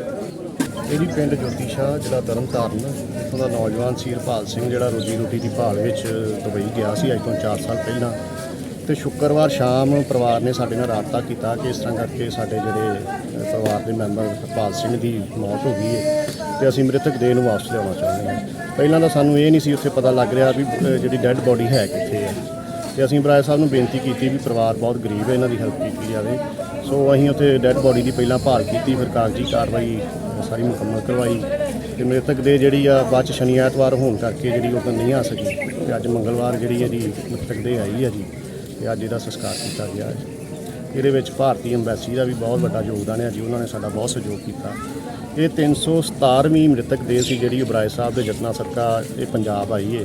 ਅਕਸਰ ਸਾਡੇ ਨੌਜਵਾਨ ਜਿਹੜੇ ਉੱਥੇ ਕਿਰਤ ਦੀ ਭਾਲ ਵਿੱਚ ਜਾਂਦੇ ਨੇ, ਕੋਈ ਹਾਦਸੇ ਦਾ ਸ਼ਿਕਾਰ ਹੋ ਜਾਂਦਾ ਹੈ, ਕੋਈ ਸਰੀਰਕ ਤੌਰ 'ਤੇ ਮੁਸ਼ਕਲ ਆ ਜਾਂਦੀ ਹੈ ਤੇ ਉੱਥੋਂ ਵਸੀਲੇ ਕੁਛ ਰਹਿ ਨਹੀਂ ਜਾਂਦੇ। ਕਈ ਵਾਰੀ ਅਸੀਂ ਪੈਸੇ ਲੈ ਕੇ ਵੀ ਪਰਿਵਾਰ ਭੱਜਾ ਫਿਰਦਾ ਵੀ ਸ਼ਾਇਦ ਸਾਡੀ ਮੁਸ਼ਕਲ ਦਾ ਹੱਲ ਹੋ ਜਾਵੇ, ਪਰ ਉੱਥੋਂ ਦੇ ਜਿਹੜੇ ਕਾਨੂੰਨ ਆ, ਉੱਥੋਂ ਦੇ ਤੌਰ ਤਰੀਕੇ ਆ, ਉਹ ਨਹੀਂ ਸੈਕੰਡਰੀ ਰਹਿ ਜਾਂਦੀ। ਪੈਸੇ ਦੀ ਜਿਹੜੀ ਆ ਪਿਓਰਟੀ ਉਹ ਪਾਸੇ ਹੋ ਜਾਂਦੀ ਹੈ।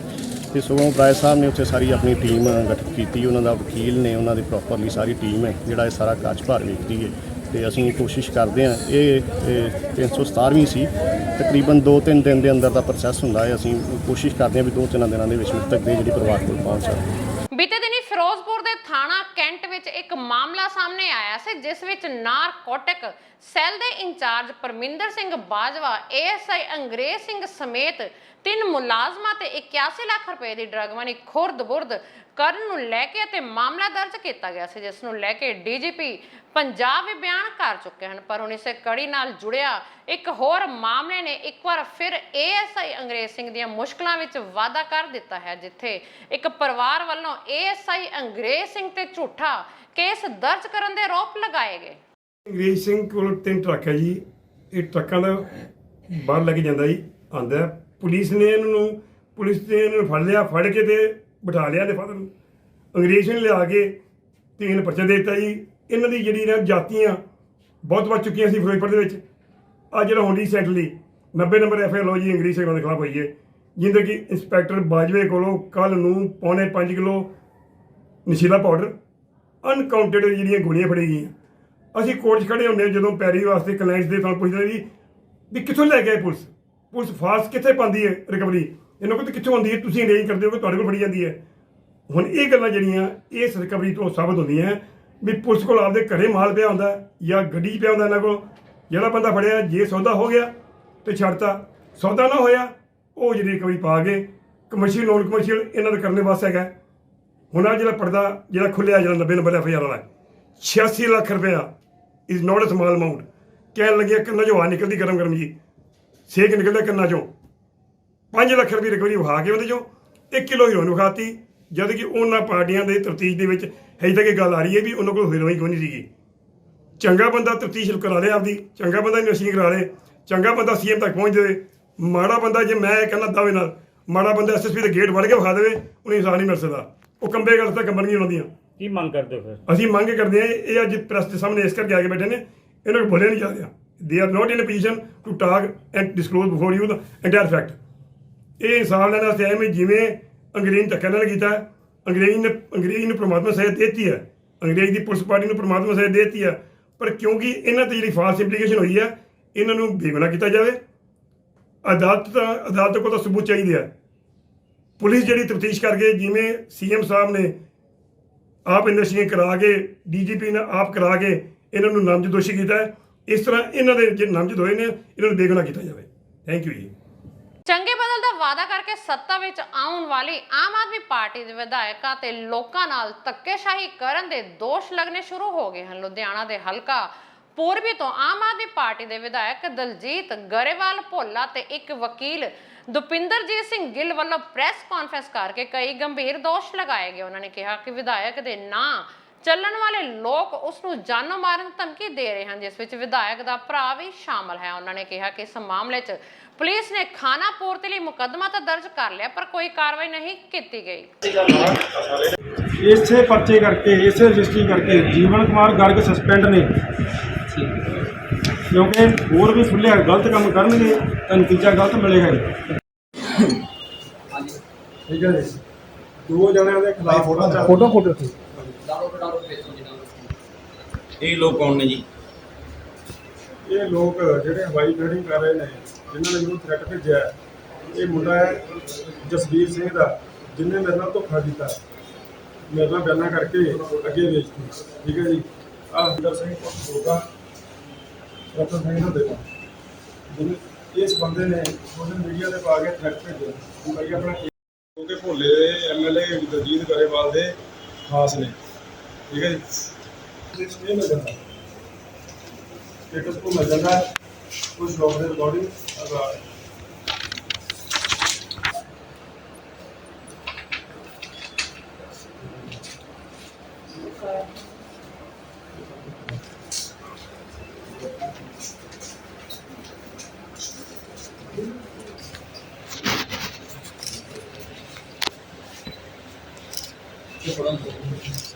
ਫੋਟੋਜ਼ ਦਿਖਾ ਦਿਓ, ਫੋਟੋਜ਼। ਹਾਂਜੀ। ਹੁਣ ਅਸਲ ਮਸਲਾ ਇਸ ਤੋਂ ਬਾਅਦ ਸ਼ੁਰੂ ਹੁੰਦਾ ਹੈ। ਮੈਂ ਧੋਖਾ ਕੀਤਾ। ਠੀਕ ਹੈ ਜੀ। ਫਾਇਰਿੰਗ ਕਰਕੇ, ਕਿਉਂਕਿ ਮੇਰੇ ਕੋਲ ਪੂਰਾ ਵੀਡੀਓ ਐਵੀਡੈਂਸ ਹੈ, ਹੁੰਦਾ ਜੀ, ਮੈਂ ਕੰਪਲੇਂਟ ਦਿੰਦਾ ਪੁਲਿਸ ਦੇ ਵਿੱਚ, ਡਿਪਾਰਟਮੈਂਟ ਨੂੰ ਵੀ ਮੇਰੇ ਨਾਲ ਆਹ ਕੁਝ ਹੋਇਆ। ਠੀਕ ਹੈ। 3 ਮਹੀਨੇ ਕਾਰਵਾਈ ਕਰੋ। 28/2/2022 ਨੂੰ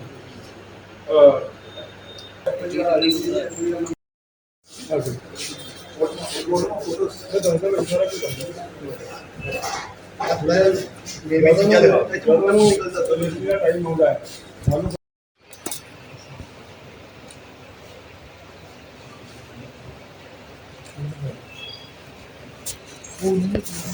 ਜਿਹੜੇ ਬੰਦੇ ਨਾਲ ਸੌਦਾ ਹੁੰਦਾ, ਜਿਹੜਾ ਓਨਰ ਹੈ, ਉਹਦਾ ਛਾਗਾ ਬ੍ਰਦਰ ਦੁਆ ਆ।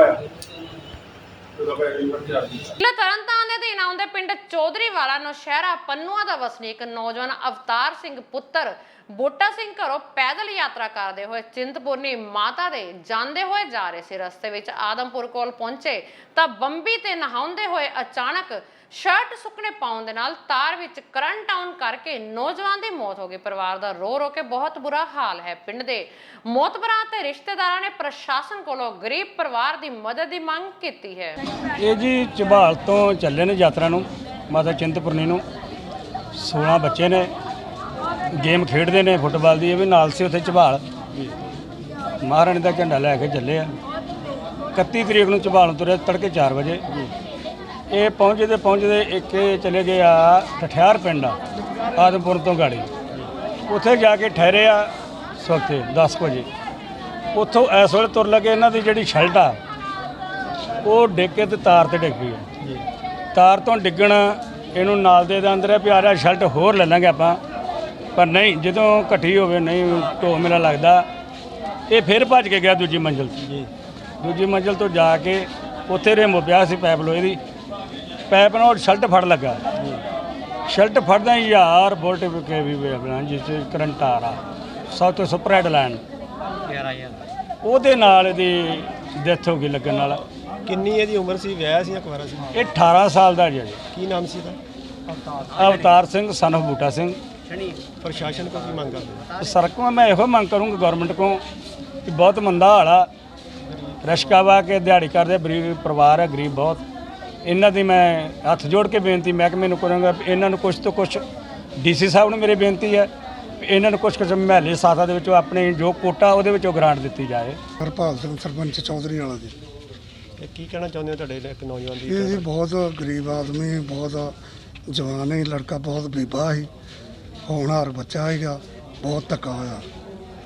ਪ੍ਰਸ਼ਾਸਨ ਨੂੰ ਕੀ ਕਹਿਣਾ ਚਾਹੁੰਦੇ? ਪ੍ਰਸ਼ਾਸਨ ਨੂੰ ਉਹਨਾਂ ਗਰੀਬਾਂ ਦੀ ਮਦਦ ਕਰਨੀ ਚਾਹੀਦੀ ਹੈ ਜੀ। ਪਿਛਲੀਆਂ ਸਰਕਾਰਾਂ ਦੀਆਂ ਗਲਤ ਨੀਤੀਆਂ ਕਾਰਨ ਪੰਜਾਬ ਅੰਦਰ 14,000 ਅਣਅਧਿਕਾਰਤ ਕਲੋਨੀਆਂ ਬਣੀਆਂ। ਇਹ ਕਲੋਨੀਆਂ ਬਣਾਉਣ ਮੌਕੇ ਆਮ ਲੋਕਾਂ ਦੀ ਸਹੂਲਤ ਦਾ ਕੋਈ ਧਿਆਨ ਨਹੀਂ ਰੱਖਿਆ ਗਿਆ, ਜਿਸ ਕਾਰਨ ਲੋਕਾਂ ਨੂੰ ਭਾਰੀ ਮੁਸ਼ਕਲਾਂ ਦਾ ਸਾਹਮਣਾ ਕਰਨਾ ਪੈ ਰਿਹਾ ਹੈ। ਮੁੱਖ ਮੰਤਰੀ ਸਰਦਾਰ ਭਗਵੰਤ ਸਿੰਘ ਮਾਨ ਦੀ ਅਗਵਾਈ ਹੇਠਲੀ ਸੂਬਾ ਸਰਕਾਰ ਆਮ ਲੋਕਾਂ ਨੂੰ ਬਿਹਤਰ ਬੁਨਿਆਦੀ ਸਹੂਲਤਾਂ ਮੁਹੱਈਆ ਕਰਵਾਉਣ ਲਈ ਨਵੀਂ ਨੀਤੀ ਲਿਆ ਰਹੀ ਹੈ। ਪੀਜੀਆਈ ਚੰਡੀਗੜ੍ਹ ਦੇ ਪ੍ਰਬੰਧਕਾਂ ਵੱਲੋਂ ਪੰਜਾਬ ਦੇ ਲੋਕਾਂ ਦਾ ਇਲਾਜ ਨਾ ਕਰਨ ਸੰਬੰਧੀ ਪੁੱਛੇ ਸਵਾਲ ਦੇ ਜਵਾਬ ਵਿੱਚ ਕੈਬਨਿਟ ਮੰਤਰੀ ਨੇ ਕਿਹਾ ਕਿ ਪੰਜਾਬ ਸਰਕਾਰ ਸਿਹਤ ਤੇ ਸਿੱਖਿਆ ਨੂੰ ਮੋਹਰੀ ਮੰਨ ਕੇ ਚੱਲ ਰਹੀ ਹੈ। ਮੈਂ ਭਗਵੰਤ ਮਾਨ ਜੀ ਦੇ ਦਿਸ਼ਾ ਨਿਰਦੇਸ਼ਾਂ ਮੁਤਾਬਕ ਜੋ ਉਹਨਾਂ ਨੇ ਮੈਨੂੰ ਜ਼ਿਲ੍ਹਾ ਫਤਿਹਗੜ੍ਹ ਸਾਹਿਬ ਦਾ ਔਰ ਜ਼ਿਲ੍ਹਾ ਮੁਕਤਸਰ ਸਾਹਿਬ ਦਾ ਇੰਚਾਰਜ ਲਗਾ ਕੇ ਭੇਜਿਆ ਗਵਰਨਮੈਂਟ ਦੇ ਐਡਮਿਨਿਸਟ੍ਰੇਸ਼ਨ ਦੇ ਕੰਮਾਂ ਨੂੰ ਰਿਵਿਊ ਕਰਨ ਦੇ ਲਈ, ਉਹਦੇ ਤਹਿਤ ਅੱਜ ਸ਼੍ਰੀ ਫਤਿਹਗੜ੍ਹ ਸਾਹਿਬ ਦੇ ਵਿੱਚ ਆਇਆ। ਸਾਰੀ ਡਿਸਟ੍ਰਿਕਟ ਐਡਮਿਨਿਸਟ੍ਰੇਸ਼ਨ ਨੇ ਹੁਣ ਤੱਕ ਦੇ ਜਿਹੜੇ ਕੰਮ ਨੇ ਉਹਨਾਂ ਦੇ ਬਾਰੇ ਡਿਸਕਸ਼ਨ ਹੋਈ ਹੈ, ਉਹਨਾਂ ਦਾ ਰਿਵਿਊ ਹੈ ਜਿਹੜਾ ਉਹ ਹੋਇਆ। ਅਗਲੇ ਟਾਰਗੇਟਸ ਨੇ ਜਿਹੜੇ ਉਹ ਡਿਸਕਸ ਕੀਤੇ ਨੇ ਤਾਂ ਕਿ ਕਿਸ ਤਰੀਕੇ ਦੇ ਨਾਲ ਸਰਕਾਰ ਦੇ ਭਗਵੰਤ ਮਾਨ ਜੀ ਦੇ ਜੋ ਲੋਕ ਪੱਖੀ ਫੈਸਲੇ ਨੇ ਉਹਨਾਂ ਨੂੰ ਲੋਕਾਂ ਤੱਕ ਪਹੁੰਚਾਇਆ ਜਾ ਸਕੇ। ਲੋਕਾਂ ਨੂੰ ਗੁੱਡ ਗਵਰਨੈਂਸ ਹੈ ਜਿਹੜੀ ਉਹ ਹੈਸਲ ਫ੍ਰੀ ਗਵਰਨੈਂਸ ਹੈ ਜਿਹੜੀ ਉਹ ਦਿੱਤੀ ਜਾ ਸਕੇ। ਸਾਰੇ ਇਸ਼ੂਜ਼ ਦੇ ਉੱਪਰ ਡਿਸਕਸ਼ਨ ਹੋਈ ਹੈ ਔਰ ਬੜੇ ਡਿਟੇਲ ਦੇ ਵਿੱਚ ਡਿਸਕਸ਼ਨ ਹੋਈ ਹੈ। ਇਹ ਮੀਟਿੰਗਸ ਨੇ ਜਿਹੜੀਆਂ ਇਹ ਪੀਰੀਓਡਿਕਲੀ ਹੁੰਦੀਆਂ ਰਹਿਣਗੀਆਂ ਔਰ ਮੇਰੀ ਫਤਿਹਗੜ੍ਹ ਸਾਹਿਬ ਦੇ ਲੋਕਾਂ ਨੂੰ ਵੀ ਚੁਣੇ ਹੋਏ ਨੁਮਾਇੰਦਿਆਂ ਨੂੰ ਵੀ ਸਾਰਿਆਂ ਨੂੰ ਬੇਨਤੀ ਹੈ ਕਿ ਜਿੰਨੇ ਪਬਲਿਕ ਦੇ ਇਸ਼ੂਜ਼ ਨੇ ਉਹ ਤੁਸੀਂ ਐਡਮਿਨਿਸਟ੍ਰੇਸ਼ਨ ਦੇ ਰਾਹੀਂ ਆਪਣੇ ਚੁਣੇ ਹੋਏ ਨੁਮਾਇੰਦਿਆਂ ਦੇ ਰਾਹੀਂ ਤੁਸੀਂ ਸਰਕਾਰ ਦੇ ਧਿਆਨ ਦੇ ਵਿੱਚ ਲੈ ਕੇ ਆਓ ਔਰ ਸਰਕਾਰ ਉਹਨਾਂ ਦਾ ਹਰ ਮਸਲਾ ਸੰਜੀਦਗੀ ਦੇ ਨਾਲ ਵਚਨਬੱਧ ਤਰੀਕੇ ਦੇ ਨਾਲ ਉਹਨਾਂ ਨੂੰ ਪੂਰਨ ਕਰਨ ਦੇ ਲਈ ਵਚਨਬੱਧ ਹੈ। ਸਰ ਇੱਕ ਪੀਜੀਆਈ ਦਾ ਇਸ਼ੂ ਆਇਆ ਜਿਵੇਂ ਕੋਈ ਟ੍ਰੀਟਮੈਂਟ ਬੰਦ ਕਰਤੀ ਹੈ ਪੰਜਾਬ ਦੇ ਪੇਸ਼ੈਂਟ ਵੀ ਆਪ ਸਰਕਾਰ ਨੇ ਪੇਮੈਂਟ ਨਹੀਂ ਕੀਤੀ ਹੈਗੀ, ਕੀ ਸਟੇਟਸ? ਦੇਖੋ ਇਸ ਤਰ੍ਹਾਂ ਕਿ ਅੱਜ ਵੀ ਸਵੇਰੇ ਇਹ ਡਿਸਕਸ਼ਨ ਹੈ ਜਿਹੜੀ ਉਹ ਗਵਰਨਮੈਂਟ ਲੈਵਲ ਦੇ ਉੱਪਰ ਹੋਈ ਹੈ। ਇਹ ਖਬਰ ਜਿਹੜੀ ਤੁਸੀਂ ਗੱਲ ਕਰ ਰਹੇ ਹੋ ਅੱਜ ਟ੍ਰਿਬਿਊਨ ਦੇ ਵਿੱਚ ਮੈਂ ਵੀ ਪੜ੍ਹੀ ਹੈ।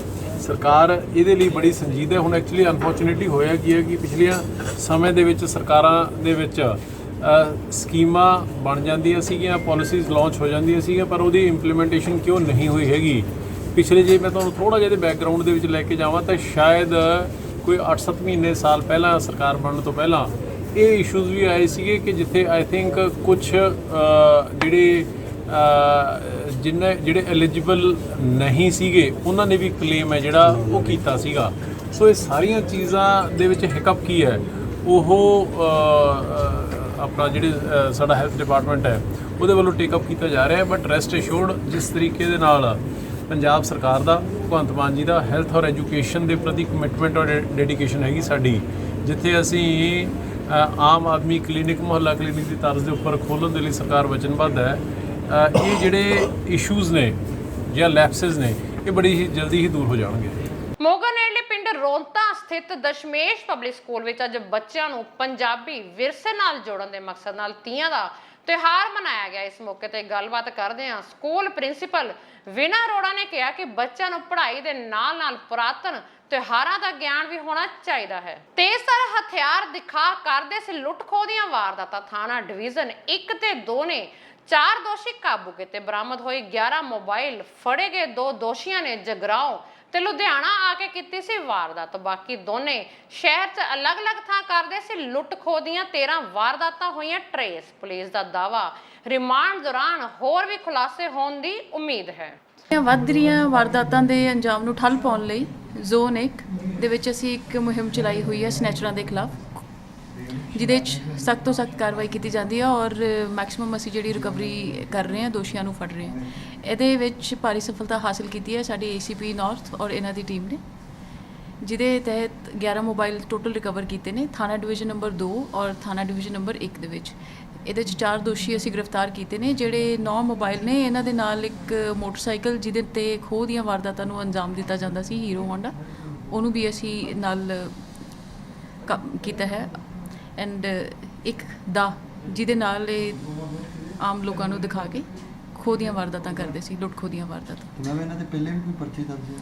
ਹਾਂਜੀ, ਇਹ ਜੋ ਕਿ 2 ਦੋਸ਼ੀ ਨੇ, ਪ੍ਰਿੰਸ ਵਰਮਾ ਔਰ ਸੋਨੂ ਕੁਮਾਰ ਯਾਦਵ, ਇਹਨਾਂ ਤੋਂ 9 ਮੋਬਾਈਲ ਰਿਕਵਰ ਹੋਏ ਨੇ, ਜੋ ਇਹਨਾਂ ਨੇ ਪੁਰਾਣੀਆਂ ਵਾਰਦਾਤਾਂ ਲੁਧਿਆਣਾ ਦੇ ਏਰੀਆ ਦੇ ਵਿੱਚ ਹੀ ਕੀਤੀਆਂ ਨੇ।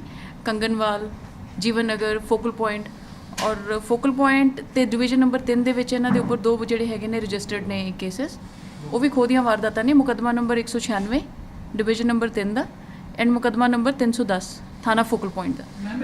ਸਨੈਚਿੰਗ ਕਰਦੇ ਸੀਗੇ ਜਾਂ ਰਾਤ ਨੂੰ ਵੀ ਲੁੱਟ-ਪੁੱਟ ਕਰਦੇ ਸੀਗੇ ਰੋਕ ਕੇ ਰਾਹਗੀਰਾਂ ਨੂੰ? ਇਹ ਜੀ ਸਨੈਚਿੰਗ ਕਰਦੇ ਸੀ, ਬੇਸਿਕਲੀ ਮੋਬਾਈਲ ਫੋਨਾਂ ਦੀ ਸਨੈਚਿੰਗ ਕਰਦੇ ਸੀ। ਜੋ ਕੁੱਲ ਇਹਨਾਂ ਨੇ ਵਾਰਦਾਤਾਂ 13 ਵਾਰਦਾਤਾਂ ਨੂੰ ਅੰਜਾਮ ਦਿੱਤਾ, ਜੋ ਇਹਨਾਂ ਨੇ ਹੁਣ ਤੱਕ ਮੁੱਢਲੀ ਪੁੱਛਗਿੱਛ ਦੇ ਵਿੱਚ ਸਾਹਮਣੇ ਆਇਆ।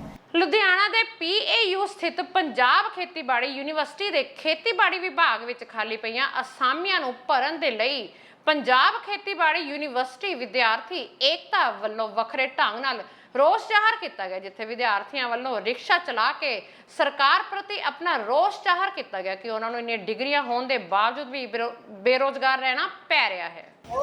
ਸਰ ਮੇਰਾ ਨਾਮ ਅੰਮ੍ਰਿਤ ਹੈ, ਅੰਮ੍ਰਿਤਜੋਤ ਮੈਂ MSc ਹੋਲਡਰ ਹਾਂ। ਕੀ ਕਾਰਨ ਹੈ ਅੱਜ ਅਨੋਖੇ ਢੰਗ ਨਾਲ ਪ੍ਰਦਰਸ਼ਨ ਕਰ ਰਹੇ ਹੋ ਉੱਥੇ? ਸਰ ਐਕਚੁਅਲੀ ਅੱਜ ਸਾਡਾ 7ਵਾਂ ਦਿਨ ਚੱਲ ਰਿਹਾ। ਕੱਲ੍ਹ ਤੋਂ ਅਸੀਂ ਲਗਾਤਾਰ 7 ਦਿਨ ਹੋ ਗਏ ਸਾਨੂੰ ਪ੍ਰੋਟੈਸਟ ਕਰਦੇ ਹਾਂ। ਪਰ ਜਿਵੇਂ ਹੁਣ ਆਪਾਂ ਨੂੰ ਪਤਾ ਕਿ ਆਪਣਾ ਜਿਹੜਾ ਇੱਕ ਪੰਜਾਬ ਇੱਕ ਅਜਿਹਾ ਸੂਬਾ ਵਾ ਜਿਹੜੀ ਮਤਲਬ 70 ਤੋਂ 80% ਆਪਾਂ ਜਿਹੜੇ ਐਗਰੀਕਲਚਰ ਤੇ ਨਿਰਭਰ ਆ। ਪਰ ਸਰਕਾਰ ਚਲੋ ਠੀਕ ਹੈ, ਇੱਕ ਕਹਿ ਰਹੀ ਹੈ ਕਿ ਅਸੀਂ ਐਗਰੀਕਲਚਰ ਨੂੰ ਪ੍ਰਫੁੱਲਿਤ ਕਰਾਂਗੇ, ਚਲੋ ਇਹਨਾਂ ਦਾ ਸ਼ਲਾਘਾਯੋਗ ਆ, ਪਰ ਉਸ ਚੀਜ਼ ਨੂੰ ਕਰਨਗੇ ਕਿਵੇਂ? ਉਸ ਚੀਜ਼ ਦਾ ਅਸੀਂ ਪੁੱਛਣ ਜਾ ਰਹੇ ਹਾਂ ਕਿ ਉਹ ਚੀਜ਼ ਕਿਵੇਂ ਪੋਸੀਬਲ ਹੋ ਸਕਦੀ ਆ। ਉਹ ਲਗਾਤਾਰ ਕਹਿ ਰਹੇ ਕਿ ਅਸੀਂ ਪ੍ਰਫੁੱਲਿਤ ਕਰਾਂਗੇ, ਪਰ ਕਿਵੇਂ ਪੋਸੀਬਲ? ਤੁਸੀਂ ਕਈ ਦਿਨਾਂ ਤੋਂ ਪ੍ਰਦਰਸ਼ਨ ਕਰ ਰਹੇ ਸੀ, ਅੱਜ ਕੀ ਕਾਰਨ ਹੈ ਰਿਕਸ਼ਾ ਚਲਾ ਰਹੇ ਹੋ? ਸਰ ਸਾਨੂੰ 7ਵਾਂ ਦਿਨ ਹੋ ਗਿਆ ਪ੍ਰਦਰਸ਼ਨ ਕਰਦਿਆਂ ਨੂੰ, ਨਾਲ ਅਲੱਗ-ਅਲੱਗ ਤਰੀਕੇ ਨਾਲ ਕਰ ਰਹੇ ਆ, ਪਰ ਸਰਕਾਰ ਹਲੇ ਵੀ ਸੁੱਤੀ ਪਈ ਹੋਈ ਆ। ਮਤਲਬ ਉਹਨਾਂ ਦੇ ਕੰਨੀ ਕੋਈ ਸਾਡੀ ਆਵਾਜ਼ ਨਹੀਂ ਪਹੁੰਚ ਰਹੀ, ਕੋਈ ਸਾਨੂੰ ਇੱਥੇ ਸੁਣਵਾਈ ਲਈ ਨਹੀਂ ਆ ਰਿਹਾ, ਜਾਂ ਸਾਨੂੰ ਪੁੱਛਣ ਨਹੀਂ ਆ ਰਿਹਾ ਕਿ ਤੁਹਾਡੀ ਕੀ ਪ੍ਰੋਬਲਮ ਆ, ਕੀ ਨਹੀਂ ਹੈ। ਕਿ ਰਿਕਸ਼ਾ ਚਲਾਉਣ ਤੋਂ ਬਾਅਦ ਕੀ ਲੱਗ ਰਿਹਾ ਵੀ ਪ੍ਰਸ਼ਾਸਨ ਜਾਂ ਸਰਕਾਰ ਤੱਕ ਤੁਹਾਡੀ ਆਵਾਜ਼ ਪਹੁੰਚ ਜਾਏਗੀ? ਸਰ ਅਸੀਂ ਆਪਦੇ ਵੱਲੋਂ ਪੂਰੀ ਕੋਸ਼ਿਸ਼ ਕਰ ਰਹੇ ਹਾਂ ਹਰੇਕ ਚੀਜ਼ ਦੀ, ਤਾਂ ਕਿ ਅਸੀਂ ਸਿੱਧੀ ਸਰਕਾਰ ਨੂੰ ਜਗਾ ਸਕੀਏ। ਮਤਲਬ ਆਪਦੇ ਵੱਲੋਂ ਅਸੀਂ ਪੂਰੇ ਅਨੋਖੇ ਤੋਂ ਅਨੋਖੇ ਢੰਗ ਨਾਲ ਅਸੀਂ ਉਹਨਾਂ ਤੱਕ ਆਵਾਜ਼ ਪਹੁੰਚਾਉਣ ਦੀ ਕੋਸ਼ਿਸ਼ ਕਰ ਰਹੇ ਹਾਂ। ਸਾਨੂੰ ਤਾਂ ਇਹੀ ਉਮੀਦ ਆ ਵੀ ਜੇ ਸਾਡੀ ਆਪਦੀ ਸਰਕਾਰ ਸੀਗੀ ਤਾਂ ਸਾਨੂੰ ਸੁਣੂਗੀ, ਪਰ ਅੱਗੇ ਹੁਣ ਉਹਨਾਂ ਤੇ ਆ ਜੋ ਉਹ ਮਤਲਬ ਕਰਨਾ ਚਾਹ ਰਹੇ ਆ, ਜਾਂ ਕੀ ਉਹਨਾਂ ਦਾ ਪਲਾਨ ਹੈਗਾ। ਤੁਹਾਡੀਆਂ ਮੰਗਾਂ ਕੀ ਨੇ? ਸਰ ਸਾਡੀਆਂ ਮੰਗਾਂ ਇਹ ਨੇ ਕਿ ਜਿਹੜੀਆਂ ਐਗਰੀਕਲਚਰ ਦੀਆਂ ਮਤਲਬ 50% ਤੋਂ ਖਾਲੀ ਪਈਆਂ ਸਾਮੀਆਂ ਨੇ, ਉਹਨਾਂ ਨੂੰ ਪੂਰਾ ਕੀਤਾ ਜਾਵੇ, ਤਾਂ ਕਿ ਇਹ ਹੈ ਕਿ ਸਾਨੂੰ ਵੀ ਬੇਰੁਜ਼ਗਾਰ ਬੱਚਿਆਂ ਨੂੰ ਰੁਜ਼ਗਾਰ ਮਿਲ ਸਕੇ। ਤਸਵੀਰਾਂ ਲੁਧਿਆਣਾ ਦੇ ਡਿਪਟੀ ਕਮਿਸ਼ਨਰ ਦਫ਼ਤਰ ਦੇ ਬਾਹਰ ਦੀਆਂ ਨੇ, ਜਿੱਥੇ ਕਾਲੋਨਾਈਜ਼ਰਾਂ ਦੇ ਵੱਲੋਂ ਡਿਪਟੀ ਕਮਿਸ਼ਨਰ ਨੂੰ ਮੰਗ ਪੱਤਰ ਦਿੱਤਾ ਗਿਆ ਤੇ ਕਿਹਾ ਗਿਆ ਕਿ ਬਿਨਾਂ NOC ਦੇ ਰਜਿਸਟਰੀ ਨਾ ਹੋਣ ਦੇ ਚੱਲਦਿਆਂ ਉਹ ਕਾਫੀ ਪਰੇਸ਼ਾਨ ਨੇ ਤੇ ਸਰਕਾਰ ਨੂੰ ਵੀ ਇਸ ਬਾਰੇ ਕਈ ਵਾਰ ਜਾਣੂ ਕਰਵਾ ਦਿੱਤਾ ਗਿਆ। ਕਿਹਾ ਗਿਆ ਕਿ ਜੇਕਰ ਸਰਕਾਰ ਨੇ ਇਸ 'ਚ ਕੋਈ ਫੈਸਲਾ ਨਾ ਲਿਆ ਤਾਂ ਉਹ ਤਹਿਸੀਲ ਦਫ਼ਤਰਾਂ ਦੇ ਬਾਹਰ ਪੱਕੇ ਮੋਰਚੇ ਲਗਾਉਣਗੇ ਤੇ ਕਿਸੇ ਦੀ ਵੀ ਰਜਿਸਟਰੀ ਨਹੀਂ ਹੋਣ ਦੇਣਗੇ। ਦੇਖੋ ਮੰਗ ਪੱਤਰ ਸਾਡਾ ਸੇਮ ਹੈ, ਤੁਹਾਨੂੰ ਪਰ ਮੀਡੀਆ ਨੂੰ ਵੀ ਦੇ ਚੁੱਕੇ ਆ। ਉਹ ਤਾਂ ਦੇਤਾ ਹੁਣ ਅੱਜ ਡੀਸੀ ਸਾਹਿਬ ਨੇ ਤਾਂ ਦੇਖੋ ਸਾਡੇ ਬਹੁਤ ਪਿਆਰੇ ਅਫਸਰ ਨੇ, ਉਹਨਾਂ ਨੇ ਸਾਨੂੰ ਇਹ ਕਿਹਾ ਵੀ ਜਿਹੜੀਆਂ ਤਾਂ ਮੇਰੇ ਲੈਵਲ ਦੀਆਂ ਕੋਈ ਪ੍ਰੋਬਲਮਸ ਨੇ ਉਹ ਮੈਂ ਤੁਹਾਡੀਆਂ ਹੱਲ ਕਰਾਉਣੀ ਆ, ਬਾਕੀ ਜਿਹੜੀਆਂ ਕੋਈ ਸਰਕਾਰ ਲੈਵਲ ਤੇ ਉਹ ਤੁਹਾਨੂੰ ਸਰਕਾਰ ਨਾਲ ਮੈਂ ਮੰਗ ਪੱਤਰ ਤੁਹਾਡਾ ਅੱਜ ਪ੍ਰਾਇੋਰਟੀ ਦੇ ਆਧਾਰ ਤੇ ਹੁਣੇ ਸੀਐਮ ਆਫਿਸ ਨੂੰ ਭੇਜ ਰਹੀ ਹਾਂ। ਔਰ ਇਹ ਅਸੀਂ ਐਲਾਨ ਕਰਦੇ ਹਾਂ ਵੀ ਅਗਲੇ ਸੋਮਵਾਰ ਤੋਂ ਪੰਜਾਬ ਦੀ ਸਾਰੀਆਂ ਤਹਿਸੀਲਾਂ ਦਾ ਚੱਕਾ ਜਾਮ ਕਰਾਂਗੇ, ਨਾ ਕੋਈ ਰਜਿਸਟਰੀ ਹੋਏਗੀ ਨਾ ਕਰਨ ਦੇਵਾਂਗੇ ਕਿਸੇ ਨੂੰ। ਪਰ ਕੀ ਲੱਗਦਾ ਮੁਲਾਕਾਤ ਹੋ ਪਾਈ ਹੈ ਸੀਐਮ ਸਾਹਿਬ ਦੇ ਨਾਲ? ਤੁਸੀਂ ਕਹਿੰਦੇ ਸੀ ਕਿ ਅਸੀਂ ਮਿਲਾਂਗੇ। ਦੇਖੋ ਜੀ ਇਹ ਕੀ ਤਾਂ ਇਹੋ ਜਿਹਾ ਲਫ਼ਜ਼ ਹੈ ਜਿਹਦਾ ਕੋਈ ਜਿਹੜਾ ਅੱਜ ਤੱਕ ਕੋਈ ਦੱਸ ਹੀ ਨਹੀਂ ਸਕਿਆ ਕੀ ਕਿਉਂ ਪਰੰਤੂ ਜੋ ਅਸੀਂ ਕਰ ਸਕਦੇ ਹਾਂ ਅਸੀਂ ਕਰ ਰਹੇ ਹਾਂ ਔਰ ਹੋਰ ਬਲਦਲ ਨਾਲ ਅਸੀਂ ਕਰਾਂਗੇ ਅੱਗੇ ਤੋਂ। ਨਹੀਂ ਉਹ ਠੀਕ ਆ ਤੁਹਾਡੀ ਗੱਲ, ਕੀ ਵਾਲੀ ਦਾ ਗੱਲ ਚਲੋ ਸਾਡਾ ਪੁੱਛਣਾ ਸਵਾਲ ਤੁਹਾਡੇ ਕੋਲ ਫਰਜ਼ ਹੈ ਕਿ ਸੀਐਮ ਸਾਹਿਬ ਦੇ ਨਾਲ ਤੁਸੀਂ ਕਹਿੰਦੇ ਸੀ ਮੀਟਿੰਗ ਕਰਾਂਗੇ, ਉਹ ਤੁਹਾਡੀ ਮੀਟਿੰਗ ਇਹ ਤਾਂ ਸੀਐਮ ਸਾਹਿਬ ਜਿੱਦਣ ਬੁਲਾਉਣਗੇ ਤਾਂ ਹੀ ਮੀਟਿੰਗ ਕਰਾਂਗੇ ਨਾ। ਆ ਹੁਣੇ ਸੀਐਮ ਸਾਹਿਬ ਦਾ ਸੁਨੇਹਾ ਅਜੇ ਅਸੀਂ ਹੁਣ ਗੱਡੀਆਂ ਮੋੜ ਲਾਂਗੇ ਉਧਰ ਨੂੰ। ਇਹ ਤਾਂ ਤੁਸੀਂ ਸੀਐਮ ਸਾਹਿਬ ਨੂੰ ਜਾ ਕੇ ਕੁਐਸਚਨ ਕਰੋ ਵੀ ਇਹਨਾਂ ਨੂੰ ਮਿਲੋਗੇ ਕਿ ਨਹੀਂ ਮਿਲੋਗੇ। ਤੁਸੀਂ ਮਿਲਣ ਦਾ ਸਮਾਂ ਮੰਗਿਆ ਸੀ, ਤੁਸੀਂ ਅਸੀਂ ਤਾਂ ਮੰਗ ਰਹੇ ਹਾਂ ਜੀ। ਸਾਡੀ ਆਵਾਜ਼ ਕੌਣ ਹੈ? ਮੀਡੀਆ। ਸਾਡੀ ਆਵਾਜ਼ ਕੌਣ ਹੈ? ਪ੍ਰਸ਼ਾਸਨ। ਮੈਂ ਉਹੀ ਦੱਸ ਰਿਹਾ, ਸਾਡੇ ਜਿਹੜੀ ਆਵਾਜ਼ ਆ ਮੀਡੀਆ ਹੈ। ਦੇਖੋ ਆਖਰੀ pillar of the democracy media ਹੀ ਹੈ, ਕਿਉਂਕਿ ਅੱਜ ਜੇ ਕੋਈ ਆਮ ਬੰਦਾ ਕੋਈ ਆਵਾਜ਼ ਚੁੱਕਣਾ ਚਾਹੁੰਦਾ ਹੈ ਤਾਂ ਉਹਨੂੰ ਮੈਨੂੰ ਲੱਗਦਾ ਮੀਡੀਆ ਤੋਂ ਇਲਾਵਾ ਹੋਰ ਕੋਈ ਰਸਤਾ ਨਹੀਂ ਬਚਿਆ। ਪਿੰਡ ਰਿਉਣਾ ਭੋਲਾ ਦੇ ਅਮਨਦੀਪ ਸਿੰਘ ਦੀ ਅਵਾਰਾ ਪਸ਼ੂ ਨਾਲ ਟਕਰਾ ਜਾਣ ਕਾਰਨ ਮੌਤ ਹੋ ਜਾਣ ਦਾ ਮਾਮਲਾ ਸਾਹਮਣੇ ਆਇਆ ਹੈ। ਸਿਵਲ ਹਸਪਤਾਲ 'ਚ ਮ੍ਰਿਤਕ ਦੀ ਲਾਸ਼ ਲੈਣ ਆਏ ਮ੍ਰਿਤਕ ਦੇ ਭਰਾ ਸੰਦੀਪ ਸਿੰਘ ਨੇ ਗੱਲਬਾਤ ਕਰਦਿਆਂ ਦੱਸਿਆ ਕਿ ਉਸ ਦਾ ਛੋਟਾ ਭਰਾ ਅਮਨਦੀਪ ਸਿੰਘ ਬੀਤੀ ਰਾਤ 8:30 ਵਜੇ ਦੇ ਕਰੀਬ ਮੋਟਰਸਾਈਕਲ ਤੇ ਸਵਾਰ ਹੋ ਕੇ ਜਖਵਾਲੀ ਅੱਡੇ ਤੇ ਕੰਮ ਗਿਆ ਸੀ ਤੇ ਪਿੰਡ ਰਿਉਣਾ ਨੀਵਾਂ ਦੇ ਸਰਕਾਰੀ ਮਿਡਲ ਸਕੂਲ ਸਾਹਮਣੇ ਮੋਟਰਸਾਈਕਲ ਲੱਗੇ ਅਵਾਰਾ ਪਸ਼ੂ ਆ ਜਾਣ ਕਾਰਨ ਤੇਰੇ ਭਰਾ ਅਮਨਦੀਪ ਸਿੰਘ ਦਾ ਐਕਸੀਡੈਂਟ ਹੋ ਗਿਆ, ਜਿਸ ਦੇ ਕਾਫੀ ਸੱਟਾਂ ਲੱਗਣ ਨਾਲ ਉਸ ਨੂੰ ਇਲਾਜ ਲਈ ਫਤਿਹਗੜ੍ਹ ਸਾਹਿਬ ਦੇ ਸਿਵਲ ਹਸਪਤਾਲ ਪਹੁੰਚਾਇਆ ਗਿਆ ਤਾਂ ਪਤਾ ਲੱਗਾ ਕਿ ਡਾਕਟਰਾਂ ਵੱਲੋਂ ਅਮਨਦੀਪ ਸਿੰਘ ਨੂੰ ਮ੍ਰਿਤਕ ਕਰਾਰ ਦੇ ਦਿੱਤਾ ਗਿਆ। ਮੇਰਾ ਨਾਮ ਸੁਰਜੀਤ ਚੰਦ ਏਸੀ ਸੁਰਜੀਤ। ਕੀ ਮਾਮਲਾ ਹੋਇਆ ਹੈ? ਮਾਮਲਾ ਇਹ ਰਾਤ ਦੇ 10:30 ਵਜੇ ਇਹ ਪਿੰਡ ਜਖਵਾਲੀ ਤੋਂ ਕੰਮਕਾਰ ਸੰਬੰਧ 'ਚ ਆਇਆ ਹੋਇਆ ਸੀ। ਜਦੋਂ ਵਾਪਸ ਮੋੜੇ ਮੁੜਨ ਲੱਗਾ, ਆਪਣੇ ਰੂਣੇ ਭੋਲੇ ਨੂੰ ਮੁੜਨ ਲੱਗਾ ਤੇ ਕੋਈ ਅਵਾਰਾ ਜਿਹੜਾ ਪਸ਼ੂ ਜਿਹੜੇ ਆ ਗਿਆ ਮੋਟਰਸਾਈਕਲ, ਉਹਦੇ ਕਾਰਨ ਐਕਸੀਡੈਂਟ ਹੋ ਗਿਆ। ਐਕਸੀਡੈਂਟ ਹੋਣ ਕਾਰਨ ਜਿਹੜਾ ਰੌਡ ਡੈਥ। ਕਿੰਨੇ ਕੁ ਸਾਲ ਦਾ ਸੀ? ਕੀ ਨਾਮ ਸੀ? ਕਿੱਥੇ ਰਹਿੰਦਾ? 32 ਸਾਲ ਦੀ ਉਮਰ ਸੀ। ਰੂਣੇ ਭੋਲੇ ਦਾ ਇਹ ਬੰਦਾ ਰਹਿੰਦਾ ਸੀ। ਕੀ ਨਾਮ ਕੀ ਸੀ ਇਹਦਾ ਨਾਮ ਅਮਨਦੀਪ ਸਿੰਘ ਤੋਂ ਜੋਗਿੰਦਰ ਸਿੰਘ। ਕੀ ਕਾਰਵਾਈ ਕੀਤੀ ਹੈ ਫਿਰ? 174 ਆਈਪੀਸੀ ਸੀਆਰਪੀਸੀ ਕੀਤੀ। 10 ਵਜੇ ਪਿੰਡ ਰਿਉਣਾ ਨੀਵਾਂ ਕੋਲ ਸਾਡਾ ਭਤੀਜਾ ਅਮਨਦੀਪ ਸਿੰਘ ਬਾਈਕ ਤੇ ਆ ਰਿਹਾ ਸੀਗਾ, ਘਰੇਲੂ ਕੰਮ ਕਰਕੇ ਬਾਹਰ ਗਿਆ ਸੀ। ਪਿੰਡ ਦੇ ਨੇੜੇ ਆ ਕੇ ਅਵਾਰਾ ਪਸ਼ੂ ਉਸ ਦੇ ਅੱਗੇ ਆਉਣ ਕਰਕੇ ਉਹ ਐਕਸੀਡੈਂਟ ਹੋ ਗਿਆ ਤੇ ਮੌਕੇ ਤੇ ਹੀ ਉਹਨਾਂ ਦੀ ਡੈਥ ਹੋ ਗਈ ਹੈ। ਤੇ ਸਾਡੀ ਬੇਨਤੀ ਹੈ ਹੱਥ ਬੰਨ੍ਹ ਕੇ ਸਾਡੀ ਸਰਕਾਰ ਨੂੰ ਕਿ ਇਹਨਾਂ ਪਸ਼ੂਆਂ ਦਾ ਕੁਝ ਹੱਲ ਕੀਤਾ ਜਾਵੇ ਤਾਂ ਜੋ ਇਹੋ ਜਿਹੀਆਂ ਜਿਹੜੀਆਂ ਨਿਆਂਈ ਮੌਤਾਂ ਨਾ ਹੋਣ। 32 ਸਾਲ ਦੀ ਏਜ ਦੇ ਵਿੱਚ ਸਾਡੇ ਚਿਰਾਗ ਦਾ ਚਲਾ ਜਾਣਾ ਸਾਨੂੰ ਬਹੁਤ ਵੱਡਾ ਘਾਟਾ ਹੈ। ਸੋ ਇਸ ਕਰਕੇ ਬੇਨਤੀ ਹੈ ਸਰਕਾਰ ਨੂੰ ਕਿ ਅਵਾਰਾ ਪਸ਼ੂਆਂ ਦਾ ਕੋਈ ਨਾ ਕੋਈ ਹੱਲ ਕੀਤਾ ਜਾਵੇ। ਪੰਜਾਬ ਵਿੱਚ ਦਿਨੋ ਦਿਨ ਪ੍ਰਦੂਸ਼ਿਤ ਹੋ ਰਹੇ ਵਾਤਾਵਰਣ ਨੂੰ ਸਾਫ਼ ਸੁਥਰਾ ਬਣਾਉਣ ਲਈ ਜਿੱਥੇ ਪੰਜਾਬ ਐਗਰੀਕਲਚਰਲ ਯੂਨੀਵਰਸਿਟੀ ਲੁਧਿਆਣਾ ਦੀਆਂ ਟੀਮਾਂ ਵੱਲੋਂ ਅਤੇ ਜ਼ਿਲ੍ਹਾ ਮੋਗਾ ਦੇ ਸਮਾਜ ਸੇਵੀ ਸੰਸਥਾਵਾਂ ਦੇ ਮੋਢੀਆਂ ਵੱਲੋਂ ਵੱਡੇ ਪੱਧਰ ਕਿਸਾਨਾਂ ਨੂੰ ਝੋਨੇ ਦੀ ਪਰਾਲੀ ਨਾ ਸਾੜਨ ਸੰਬੰਧੀ ਜਾਗਰੂਕ ਕੀਤਾ ਜਾ ਰਿਹਾ, ਜਿੱਥੇ ਪਿਛਲੇ 4 ਸਾਲਾਂ ਤੋਂ ਲਗਾਤਾਰ ਵਾਤਾਵਰਣ ਨੂੰ ਸਾਫ਼ ਸੁਥਰਾ ਬਣਾਉਣ ਲਈ ਸੰਤ ਗੁਰਮੀਤ ਸਿੰਘ ਖੋਸੇ ਵਾਲਿਆਂ ਵੱਲੋਂ ਵੱਡੇ ਪੱਧਰ ਤੇ ਪੌਦੇ ਲਗਾਏ ਗਏ ਹਨ। ਅਸੀਂ ਤਕਰੀਬਨ ਸ਼੍ਰੀਮਾਨ ਸੰਤ ਬਾਬਾ ਫਤਿਹ ਸਿੰਘ ਜੀ ਮਹਾਂਪੁਰਖਾਂ ਦੁਆਰਾ ਜਿਹੜੇ ਨਿਰਦੇਸ਼ਿਤ ਕਦਮ ਨੇ ਉਹਨਾਂ ਨੂੰ ਅੱਗੇ ਲੈ ਕੇ ਚੱਲਦਿਆਂ ਹੋਇਆ ਕਦਮ ਦਰ ਕਦਮ ਜਿਹੜਾ ਸਾਡੀ ਆਵੋ ਹਵਾ ਹੈਗੀ ਹੈ, ਜਿਹਦੇ ਹਵਾ ਪਾਣੀ ਖੁਰਾਕ ਹੈ, ਤਿੰਨਾਂ ਦੇ ਪ੍ਰੈਜ਼ੈਂਟ ਜਿਹੜੀਆਂ ਦਰਪੇਸ਼ ਸਮੱਸਿਆਵਾਂ ਨੇ ਉਹਨਾਂ ਨੂੰ ਕਿਵੇਂ ਹੱਲ ਕੀਤਾ ਜਾਏ ਯਤਨ ਕਰਦੇ ਰਹਿੰਦੇ ਆ। ਉਹਨਾਂ ਯਤਨਾਂ ਵਿੱਚੋਂ ਕਿਉਂਕਿ ਕਿਸਾਨ ਉਹ ਅੰਨਦਾਤਾ ਹੈਗਾ ਜਿਹਦੇ ਰਾਹੀਂ ਪੂਰੇ ਸੰਸਾਰ ਦਾ ਪੇਟ ਭਰਦਾ, ਪਰ ਦੁਖਾਂਤ ਇਹ ਹੈਗਾ ਵੀ ਜਿਵੇਂ ਜਿਵੇਂ ਸਾਨੂੰ ਨੌਲੇਜ ਮਿਲਦੀ ਜਾਂਦੀ ਹੈ ਕਈ ਵਾਰ ਅਸੀਂ ਨੌਲੇਜ ਦੀ ਜਿਹੜੀ ਯੋਗ ਵਰਤੋਂ ਹੈ ਉਹਦੇ ਲਈ ਯੋਗ ਢੰਗ ਤੇ ਯੋਗ ਵਸੀਲੇ ਜਿਹੜੇ ਹੈਗੇ ਨੇ ਉਹ ਮੁਹੱਈਆ ਨਹੀਂ ਕਰਵਾ ਪਾਉਂਦੇ ਹੈਗੇ। ਦਫ਼ਤਰੀ ਕਾਰਜਭਾਰ ਆਪਣੇ ਤਰ੍ਹਾਂ ਨਾਲ ਚਲੇ ਜਾਂਦੇ ਨੇ ਤੇ ਕਿਸਾਨਾਂ ਦੀਆਂ ਮਜਬੂਰੀਆਂ ਆਪਣੇ ਤਰ੍ਹਾਂ ਨਾਲ ਇੱਕ ਨਵੀਂ ਜਿਹੜੀ ਮੁਸੀਬਤ ਖੜੀ ਹੋ ਜਾਂਦੀ ਹੈ। ਉਹਦੇ ਲਈ ਅਸੀਂ ਖੋਸਾ ਕਲਸਟਰ ਵਿੱਚ ਲਗਭਗ 2016 ਤੋਂ ਲੈ ਕੇ ਇਹ ਜਿਹੜਾ ਕੰਮਕਾਰ ਕਰ ਰਹੇ ਹੈਗੇ ਹਾਂ, ਜਿਹਦੇ ਵਿੱਚ ਕਿਉਂਕਿ ਸਾਡਾ ਮੁੱਖ ਮਕਸਦ ਹੁੰਦਾ ਹੈ ਹਰ ਇੱਕ ਨੂੰ ਮੋਟੀਵੇਸ਼ਨਲ ਸੈਂਸ ਦੇ ਨਾਲ ਇੰਸਪਾਇਰ ਕਰਨਾ। ਅੱਜ ਜਿਵੇਂ ਜਿਵੇਂ ਕਿਸਾਨ ਭਰਾ ਇੰਸਪਾਇਰ ਹੋ ਰਹੇ ਨੇ ਉਸੇ ਤਰ੍ਹਾਂ ਨਾਲ ਉਹਨਾਂ ਨੂੰ ਪਤਾ ਲੱਗਦਾ ਕਿ ਇਹ ਚੀਜ਼ਾਂ ਦੇ ਫਾਇਦੇ ਕੀ ਨੇ ਔਰ ਉਹ ਉਸ ਨੂੰ ਅਸੈਪਟ ਵੀ ਕਰਦੇ ਨੇ। ਪਿਛਲੇ ਸਾਲ ਵੀ ਲਗਭਗ 80% ਦੇ ਡਾਲੀਮਾ ਵਿਹਾਰ ਬਿਹਾਰ ਵਿਖੇ ਮੰਦਿਰ ਦੇ ਨੇੜੇ 2 ਦੁਕਾਨਦਾਰਾਂ ਉੱਤੇ 5 ਅਣਪਛਾਤੇ ਨੌਜਵਾਨਾਂ ਨੇ ਹਮਲਾ ਕਰਕੇ ਜ਼ਖਮੀ ਕਰ ਦਿੱਤਾ, ਜਿਨ੍ਹਾਂ ਨੂੰ ਇੱਥੋਂ ਦੇ ਸਿਵਲ ਹਸਪਤਾਲ ਵਿੱਚ ਇਲਾਜ ਲਈ ਦਾਖਲ ਕਰਵਾਇਆ ਗਿਆ। ਇਸ ਮੌਕੇ ਤੇ ਦੁਕਾਨਦਾਰਾਂ ਨੇ ਪੱਤਰਕਾਰਾਂ ਨਾਲ ਗੱਲਬਾਤ ਕਰਦਿਆਂ ਹੋਏ ਦੱਸਿਆ, ਬੀਤੀ ਕੱਲ ਉਹ ਕਿਸੇ ਕੰਮ ਲਈ ਪਟਿਆਲਾ ਗਿਆ ਸੀ। ਜਦੋਂ ਦੇਰ ਸ਼ਾਮ ਉਹ ਆਪਣੀ ਦੁਕਾਨ ਤੇ ਆਇਆ ਤਾਂ ਪਾਣੀ ਪੀਣ ਦੇ ਲਈ ਨਾਲ ਵਾਲੀ ਦੁਕਾਨ ਵਿੱਚ ਗਿਆ ਤਾਂ 5 ਵਿਅਕਤੀਆਂ ਨੇ, ਜਿਨ੍ਹਾਂ ਦੇ ਹੱਥ ਵਿੱਚ ਡੰਡੇ ਸਨ, ਉਹਨਾਂ ਤੇ ਹਮਲਾ ਕਰ ਦਿੱਤਾ। ਮਨਿਕ ਸਿੰਘਲਾ। ਦੁਕਾਨ ਕਿੱਥੇ ਹੈ ਤੁਹਾਡੀ? ਡਾਲੀਮਾ ਵਿਹਾਰ ਨੀਅਰ ਲక్ష్ਮੀ ਨਾਰਾਇਣ ਮੰਦਿਰ। ਕੀ ਹੋਇਆ ਸੀ ਅੱਜ? ਮੈਂ ਤੇ ਮੇਰੇ ਪੜੋਸੀ ਦੁਕਾਨ ਤੇ ਬੈਠੇ ਸੀ। ਤਕਰੀਬਨ 7:30 ਪੌਣੇ 8 ਵਜੇ ਦਾ ਸਮਾਂ ਸੀ। ਕੁਝ ਮੁੰਡੇ ਆਏ ਜਿਨ੍ਹਾਂ ਦੇ ਹੱਥ ਦੇ ਵਿੱਚ ਜਾਨਲੇਵਾ ਹਥਿਆਰ ਸੀ ਤੇ ਆਂਦੇ ਹੀ ਬਿਨਾਂ ਕਿਸੇ ਰੀਜ਼ਨ ਪੁੱਛਣ ਪਛਾਣ ਤੋਂ ਉਹਨਾਂ ਨੇ ਸਾਡੇ ਨਾਲ ਕੁੱਟਮਾਰ ਸਟਾਰਟ ਕਰਤੀ। ਦੁਕਾਨ ਦੀ ਬਹੁਤ ਤੋੜ ਭੰਨ ਕੀਤੀ। ਦੁਕਾਨ ਦੇ ਸ਼ੀਸ਼ੇ, ਅਲਮੋਨੀਅਮ ਦੀ ਫਿਟਿੰਗ ਵਗੈਰਾ ਸਾਰਾ ਕਿਤੇ ਤੇ ਸਾਡੇ ਦੋਨਾਂ ਤੇ ਜਾਨਲੇਵਾ ਹਮਲਾ ਕੀਤਾ। ਪਹਿਲਾਂ ਮਿਲੇ ਵੀ ਉਹ ਦੇਖੇ ਵੀ ਬੰਦੇ? ਨਹੀਂ, ਮੈਂ ਕਦੇ ਨਹੀਂ ਦੇਖੇ ਜੀ। ਨਹੀਂ, ਮੈਂ ਪਛਾਣਦਾ ਵੀ ਨਹੀਂ ਉਹਨਾਂ ਨੂੰ। ਕਿਸ ਚੀਜ਼ ਤੇ ਆਏ ਸੀਗੇ? ਉਹ ਗੱਡੀ ਦੇ ਵਿੱਚ ਆਏ ਸੀ ਤੇ ਪਿਛਲੀ ਨੰਬਰ ਪਲੇਟ ਤੇ ਉਹਨਾਂ ਨੇ ਬਲੈਕ ਟੇਪ ਲਾਈ ਹੋਈ ਸੀ, ਜਿਹਦੇ ਨਾਲ ਅਸੀਂ ਨੰਬਰ ਉਹਨਾਂ ਦਾ ਰੀਡ ਨਹੀਂ ਕਰ ਸਕੇ ਤੇ ਕੁੱਟਮਾਰ ਕਰਕੇ ਉਹ ਚਲੇ ਗਏ। ਕਿੰਨੇ ਬੰਦੇ ਸੀ? 4 ਤੋਂ ਲੈ ਕੇ 5 ਬੰਦੇ ਸੀ। ਮੇਰਾ ਨਾਮ ਕਵਿੰਦਰ ਕੁਮਾਰ ਹੈ ਜੀ। ਕੀ ਹਾਦਸਾ ਹੋਇਆ ਤੁਹਾਡਾ? ਮੈਂ ਜੀ ਪਟਿਆਲੇ ਸਵੇਰ ਦਾ ਗਿਆ ਹੋਇਆ ਸੀ ਆਪਣੀ ਮਾਤਾ ਦੀ ਦਵਾਈ ਲੈਣ। ਆਇਆ, ਮੈਂ ਦੁਕਾਨ ਖੋਲ੍ਹੀ ਹੈ ਤੇ ਨਾਲ ਵਾਲੀ ਦੁਕਾਨ ਤੇ ਪਾਣੀ ਪੀਣ ਗਏ ਤੇ ਇੰਨੇ 5 ਬੰਦੇ ਆਏ ਤੇ ਉਹਨਾਂ ਨੇ ਲੱਕੜ ਦੇ ਉਹ ਚੱਕੇ ਹੋਏ ਸੀਗੇ ਬਿੰਡੇ ਜੇ। 5 ਬੰਦੇ ਸੀਗੇ, ਉਹਨਾਂ 5 ਦੇ ਹੱਥ 'ਚ ਬਿੰਡੇ ਸੀਗੇ। ਆਂਦੇ ਹੀ ਮੇਰੇ ਨਾਲ ਕੋਈ ਗੱਲ ਨਹੀਂ ਕਰੀ, ਕੁਛ ਨਹੀਂ ਕਰੀ, ਹਮਲਾ ਕਰਤਾ ਮੇਰੇ ਤੇ। ਮੈਂ ਪੁੱਛਿਆ, ਵੀਰ ਜੀ ਕੀ ਗੱਲ ਹੋ ਗਈ ਹੈ, ਮੈਨੂੰ ਕਿਉਂ ਮਾਰ ਰਹੇ ਹੋ? ਕੁਛ ਨਹੀਂ ਸੁਣਿਆ ਉਹਨਾਂ ਨੇ। ਸਿੱਧਾ ਮੈਨੂੰ ਜਾਨ ਤੋਂ ਮਾਰਨ ਦੀ ਕੋਸ਼ਿਸ਼ ਕੀਤੀ ਹੈ। ਮੇਰੇ ਸਿਰ 'ਚ, ਲੱਤਾਂ ਤੇ, ਬਾਹਾਂ ਤੇ, ਕਿਤੇ ਨਹੀਂ ਦੇਖਿਆ। ਮੈਂ ਗਿਰ ਗਿਆ। ਸ਼ੀਸ਼ੇ ਦੁਕਾਨ ਦੇ ਤੋੜ ਦਿੱਤੇ। ਮੈਂ ਕਿਹਾ, ਵੀਰ ਜੀ ਤੁਹਾਨੂੰ ਕੋਈ ਗਲਤਫਹਿਮੀ ਹੋ ਰਹੀ ਹੈ, ਕਿਉਂ ਮਾਰ ਰਹੇ ਹੋ ਮੈਨੂੰ? ਮੈਂ ਤਾਂ ਹੁਣੇ ਆਇਆ ਪਟਿਆਲੇ ਤੋਂ। ਕੁਛ ਨਹੀਂ ਸੁਣਿਆ ਉਹਨਾਂ ਨੇ। ਸੰਜੂ ਕਿਸੇ ਦਾ ਨਾਮ ਲੈ ਰਹੇ ਸੀਗੇ। ਬਈ ਇੰਨੇ 'ਚ ਮੈਂ ਪਿੱਛੇ ਗਿਰ ਗਿਆ। ਮੇਰਾ ਨਾਲ ਵਾਲਾ ਦੁਕਾਨਦਾਰ ਸੀਗਾ, ਉਹਨੂੰ ਵੀ ਮਾਰਿਆ।